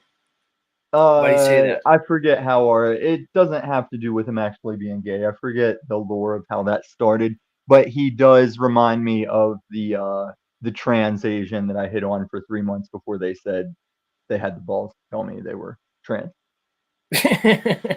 And we've had that conversation about how Asians are androgynous. You put one on hormones at the age of 7, and they're gonna grow up to look like a fucking female. Yeah, if you catch them early enough, you're right. Especially Asians. There's no doubt. Oh, and nobody in this community should fear me more than Gen X Jeff. He's the Michael J. Fox shaky bitch of the he talks shit. I don't know who that is. Who is that? Yeah, he's in your chat right now saying projection, blah blah blah. He's already been used up over on the Who is Machine he? Lies, and Should I know him? no, Gen no, X you Jeff? don't need to know. He's nobody. He's Hey, links in nothing. the chat. Come up and introduce yourself to Yeah, come your on the pal, fuck up, Gen X your Jeff. pal Z. I don't know who he is. Yeah, he's just a Satan worshiper that got his start with the Cock Body Crew, the Machine Hold Lies. on, you're just categorizing a man who I don't know as a Satan worshiper. I Oh, and doubt you that. categorize me every fucking day. Oh, how? With the Chris Strokes proportions, you categorize No, yourself. with the, oh, calm down, Lumitami. Lumitami, you're like my spirit animal for my blah blah. I don't know, man. You got this delusional thing about you where it's like, we've been here, dude. All Get right, with the Tommy. Well, I program. got to ask the question because the chat is a buzz. You apparently, word is, made some, let's say, less than savory comments in regards to London Man and No, his address children. this. Address Do this. you Look, care? What's Do you going care address to this. address He's this? not going on panel Don't because if scream it's at a me, you waste of his lunatic. time, but he can sit down there and talk shit every presence I make. Hold So on. fuck you, Gen X Jeff. You ain't shit, you shaky little bitch. Hold on. Calm down. I'm just going to have to shelf you because I'm trying to talk. All right, What's here's the thing, going Gen on X. with Gen X, if you come up, I'll talk to you without Tommy. You and I can have a conversation, and then we'll let Tommy in as needed. I will assure you I will not let Tommy railroad you. Gen X Look, did he- say he's right about the Satan worship. Oh, interesting. Yeah, I know. But what's going on with this Tommy London stuff? Like, can you break All right, so apparently Tommy made some less than savory comments towards London Man. Mhm. Now,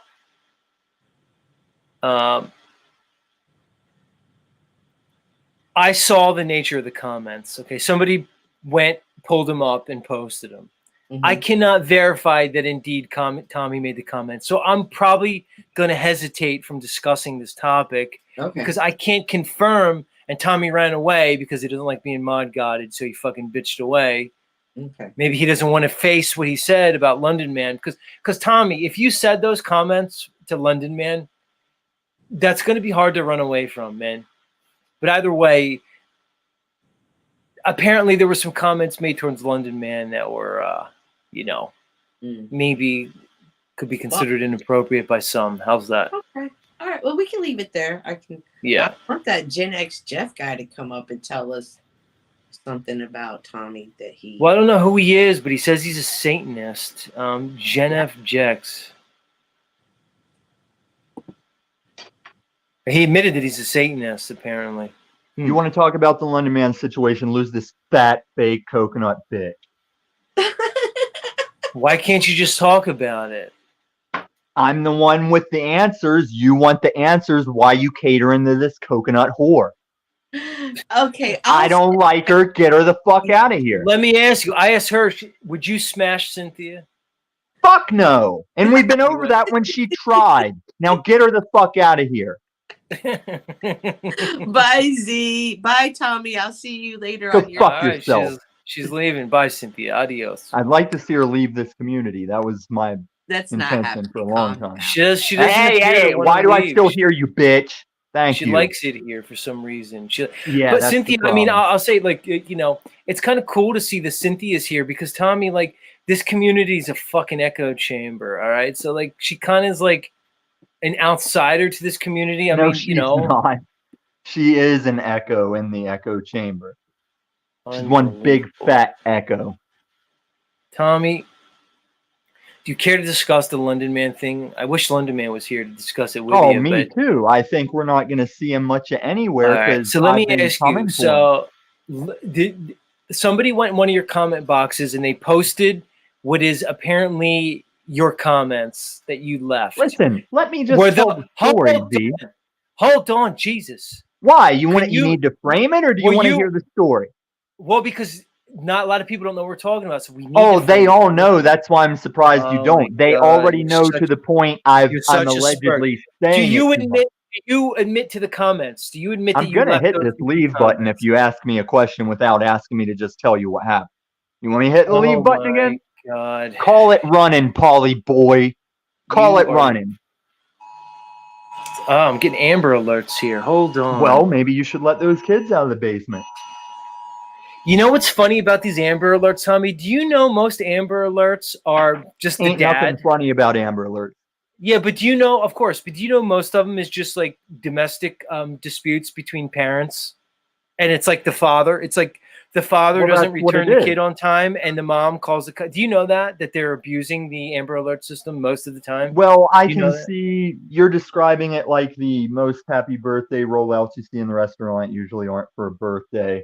I see that, but most Amber Alerts are indeed one parent has gone rogue on another parent, and that's not a good Right. thing. Right. Well, because people think like, oh, it's like a kid getting snatched up from the park. Yeah, that is the case sometimes, but the vast majority of Amber cases are just a custody dispute between parents, plain and simple. All right, Tommy, go ahead. You have the floor. Yeah, thank you, Z. And I was just letting the chat scroll for a minute to verify that I'm not any of your friends.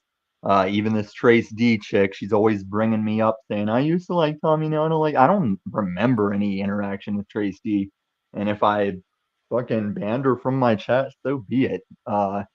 Here's the bottom line, guys. That day, I was heated on all fronts. My in real life was stressing me. This Panelverse was being its typical self. And me and London were just having a back and forth where I didn't realize this comment was going to get blown the F up because London Man was backing Snafu, saying, Trace B, shut your fucking mouth because I don't know who the fuck you are. All Tommy, right? what was the I'm not comment? wrong about that. I don't know who the fuck you are. What was the comment? Do you care to share the nature of the comment?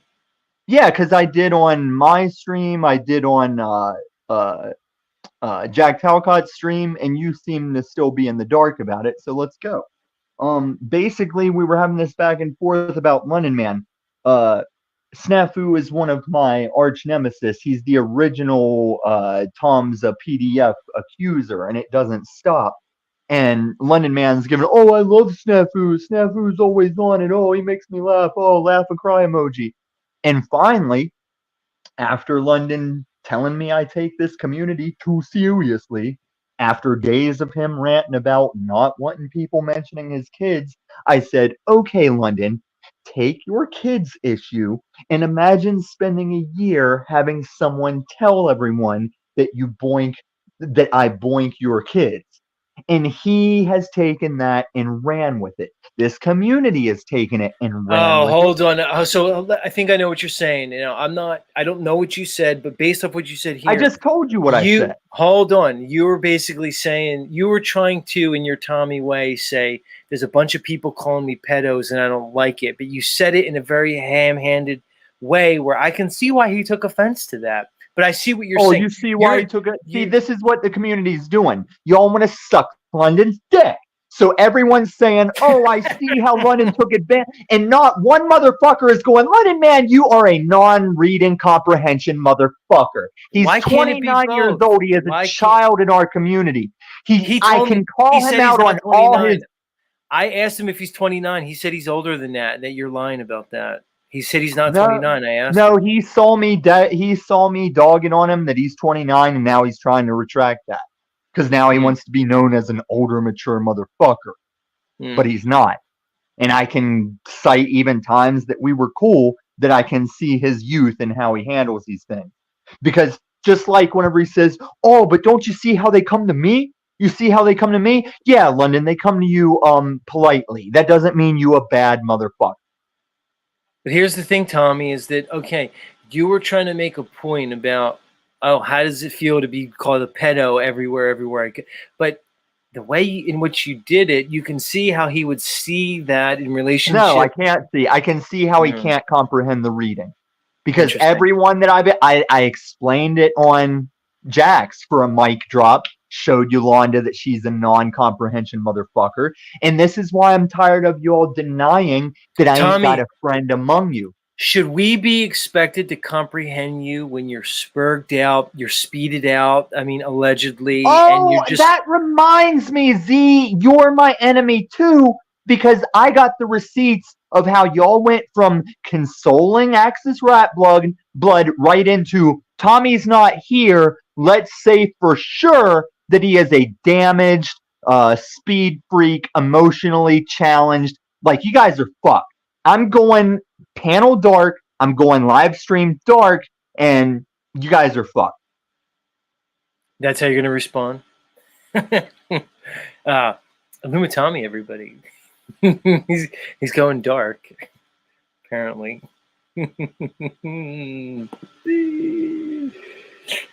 Oh my god. Good one, Tom. You pretty much said it all there.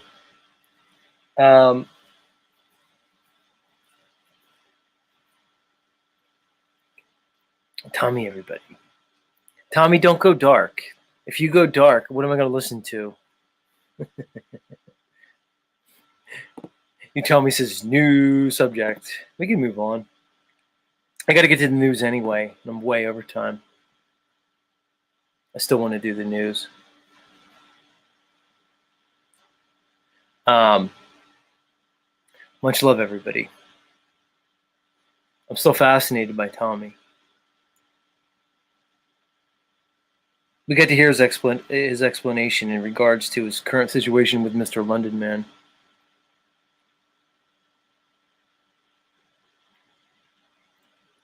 That's my music. Come on. I really have to organize this better.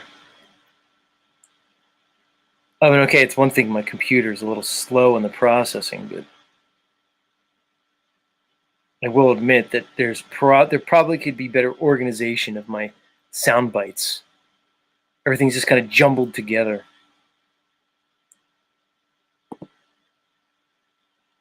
All right, ladies and germs. Once you all settle in, as we bring you news.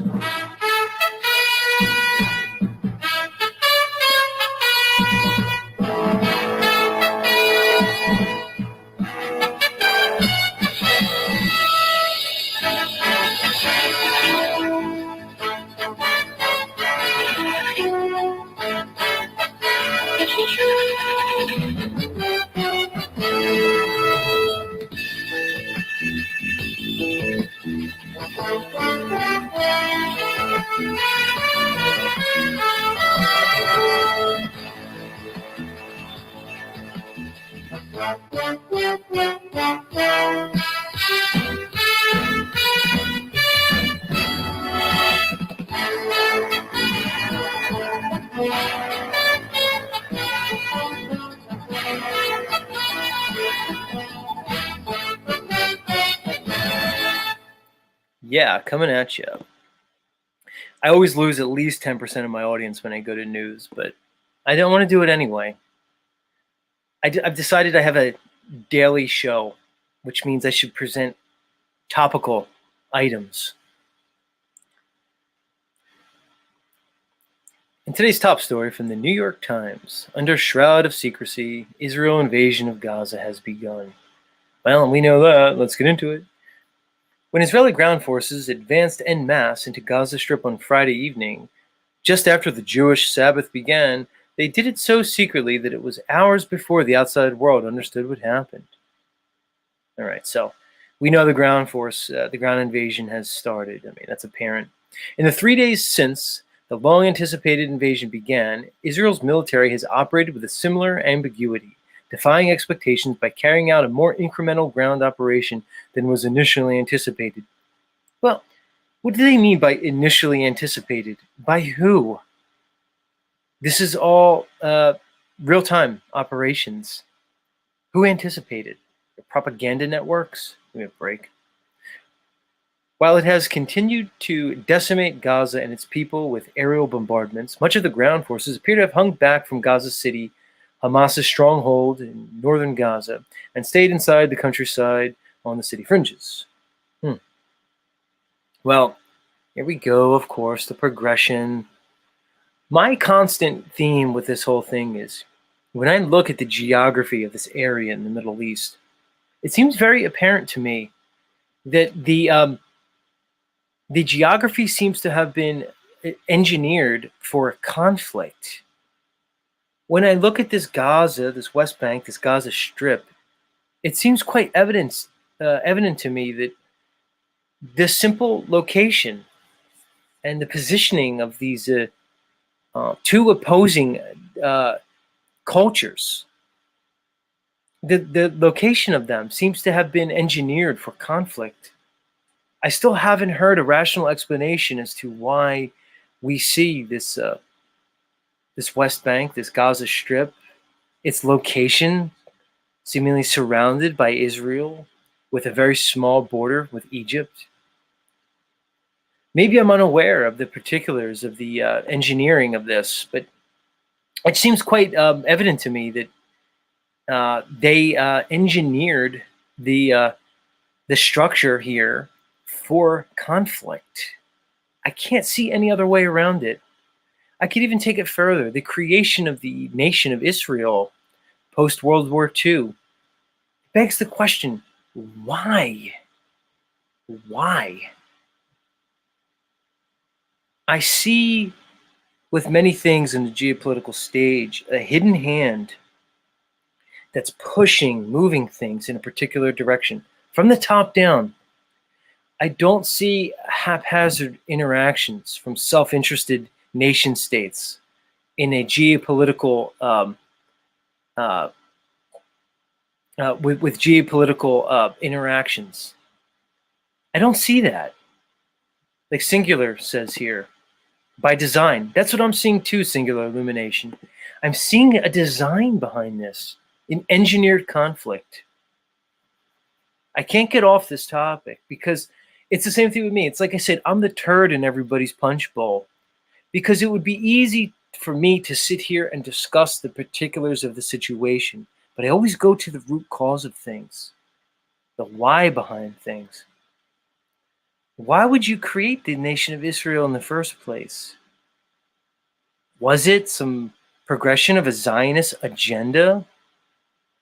What are they doing here? Do we see a control structure that seems hell-bent on playing out scripture? Is scripture indeed a script that's being run here? It brings into question everything, not only the motives of these supposed Zionists and their compatriots, but also the Bible. The presentation of the Bible, what is it? Its purpose? Why are we seeing prophecy played out in real time? What does that mean? This is endlessly fascinating for me. Endlessly fascinating. But yeah, the structure of the region seems very fishy to me. And I don't think I'm ever going to get beyond that.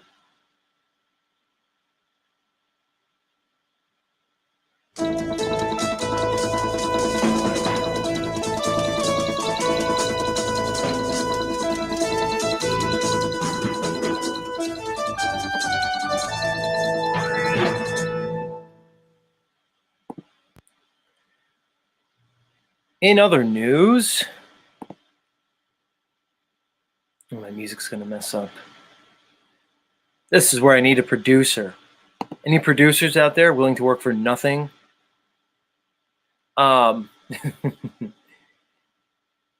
Just saying. Hold on. I screwed my tabs up. See, now you're seeing behind the Z curtain. The theater of the mind is being torn down, bringing everybody out of their state of mental entrainment that I have you in right now, as I'm fucking up my tabs. Oh, in other news, this is celebrity news from People. Ooh, Zoe Kravitz and Channing Tatum are engaged after 2 years of dating. For anybody who's not involved in Hollywood, these are just two Hollywood weirdos. Channing Tatum has a weird vibe. He always had to me. He just seems to be part of this Holly weirdo of elite, like morons. And this is Zoe Kravitz, who's Lenny Kravitz's daughter, who's a quite attractive melanated woman. I'll just say this. I'm not going to read the article, just a headline. How many times are we going to see these celebrities being paraded in front of us, married and divorced in less than 2 or 3 years? Why are they doing this? Are these moron celebrities so stupid and unintelligent to realize that there's zero chance of their marriage surviving? Do they not care? Or are they just participating in a presentation for the plebes? Because it seemingly, as much as we're presented with marriages that don't work, divorces, I just want to ask anybody in your real life, think about your life if you're an older adult, especially. If you're over 40, I'm talking to you. And if you're under 40, I want you to maybe listen to some of the older adults. If you're over 40, look at your life. Look at all the relationships that you've had. How many have worked out? Look at all the relationships that you see in your world. Don't point to like your 80-year-old parents that are still married. That's what I'm talking about. If you're in your 40s, if you're between 40 and 60, I want you to look at all the people you went to school with, the people you grew up with. Look at their relationships, their marriages. How did they work out? I want to try to get you all to start looking beyond the presentment from the screen, from the controllers. I want you to look beyond the narrative. I'm trying to get people to get in touch with their reality because they have us in a situation where we're ignoring the reality around us and deferring to a narrative. If the last 3 years didn't teach you that, I don't know what will. Look at the last 3 years. There was a narrative and there was real life. They've tricked people into believing a fantasy. It's no different with this celebrity presentation. Why are they continuously showing us people who are engaging in this institution of legal marriage? Why is the authority so pressed on pointing out the quote-unquote modern family? Oh, it's okay. You're each married twice. He has kids. She has kids. Like I said, it was instituted with the Brady Bunch and other presentations like that. This idea of the modern family. I will say it is no family indeed. It's a destruction of the family. There's no modern family. Family's family. As I said earlier, there's nothing new under the sun. You can't tell me there's a new family. Families are family. There's no modern family. It's an abomination to me. It really is. So they just keep presenting this idea of marriage over and over again, knowing how adaptable men and women are and how short everybody's memory is. People want the fantasy. They'll believe in the fantasy. Give it to them and they'll drink it up. It's insane, and I'm literally tired of it. It's absolutely and utterly insane. Moving on. Where's my music?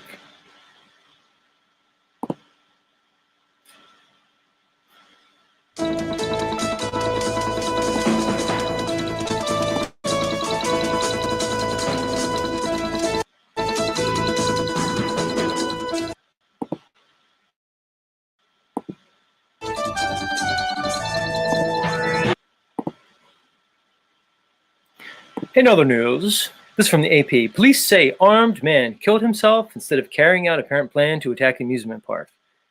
Here we go. Guess what, guys? Look what's back in the news. We got another political cycle ramping up. Lunatics with guns doing horrible things to people. National news constantly. This is from Denver. A heavily armed man killed himself rather than carry out an apparent plan to shoot up a mountaintop amusement park in Colorado. His body discovered in the bathroom next to the words scrawled on the wall, "I am not a killer." Oh, here we go. How much conjecture can you do here in the article? Unbelievable. Diego Medina, 20, was found dead in a woman's bathroom at Glenwood Caverns Adventure Park by a maintenance crew Saturday morning before the park opened to the public. He died of a self-inflicted gunshot wound to the head, says the coroner. Medina apparently entered the park while it was closed, armed with an AR-style rifle, a semi-automatic handgun, and explosives, and was wearing body armor and tactical clothing, similar to what police SWAT team members might wear. Okay, now I understand a little bit more about the conjecture. Let's continue. A message saying, "I am not a killer. I just wanted to get into the caves," was written on the wall of the bathroom where Medina's body was found lying on the floor. Wow, what a strange story. Nearby was a handgun and explosive devices. Some real and some fake, he said. An AR-style rifle was in the canner nearby, along with a duty belt holding several ammunition magazines. Here's what I'm going to say.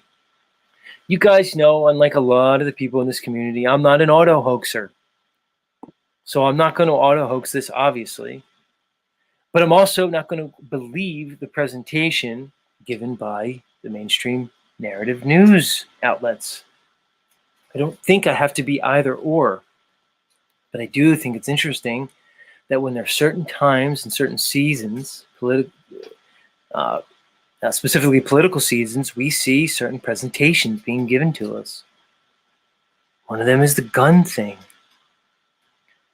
I could even make the argument that even if, I'm going to make this argument, even if the mainstream news is not lying about any of these things, even if Columbine was completely as presented, even if that fateful day in Connecticut years ago was as presented, and all the shootings are as presented, and even this, there's still no argument you could make to me for impinging on the right to protect oneself with firearms. This isn't an argument to be made by emotional appeals. This isn't an ends and a means things. This is an argument about natural, God-given human rights. I don't care how many lunatics walk into an amusement park with a bunch of fucking firearms. That's not the issue to me. Why are we not talking about the mass psychosis, the psychological epidemic that's happening across this world in Western civilization? Why is that not the issue? Why do we have so many people that are broken enough that they proceed with these types of activities? That's the question. It's not about the guns. Most of you know that. But it should be said anyway. Regardless of these type of things, you cannot convince me otherwise, because it's not an issue of logistics. It's not an issue of practicality. It's not an issue of the lesser of two evils. Morality should not be subject to compromise. This is a moral issue. This is about one's ability to protect themselves, not just from people, but from a despotic government that's hell-bent on tyrannical control. Plain and simple for me. Plain and simple. All right, everybody. Although I want to keep going, we're going to wrap it. So that'll do it for today's news.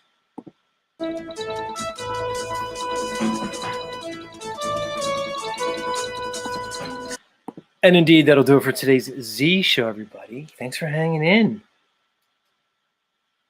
Thanks for hanging in there. Went a little long today. Happens sometimes. I don't know why we went long. It's weird, because I woke up tired. And I thought I would do a short show, and indeed I did a longer version of the show. Much love, everybody. Let's get my cam on as I say my farewells. And as they say, parting is such sweet sorrow. But I bid you adieu. I still haven't figured out, is it adieu or au revoir? What's the most appropriate thing? You know what? I'm going to do it right now in front of it, because I want to get it right. Let's see. Do would help if I knew how to spell adieu versus au revoir. See if Google tells me the difference.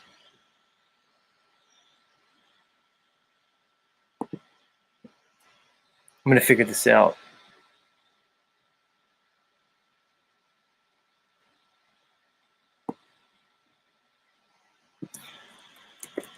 Well, it's telling me here that adieu means goodbye. Okay.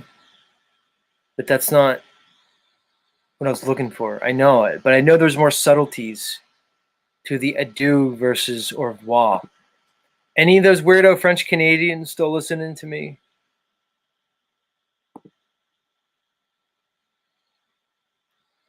I don't know. See, there was a time where Google would just tell you an answer. We're going to figure it out. The difference between adieu and au revoir. But either way, I bid you adieu. If the fates are willing, we will be here tomorrow.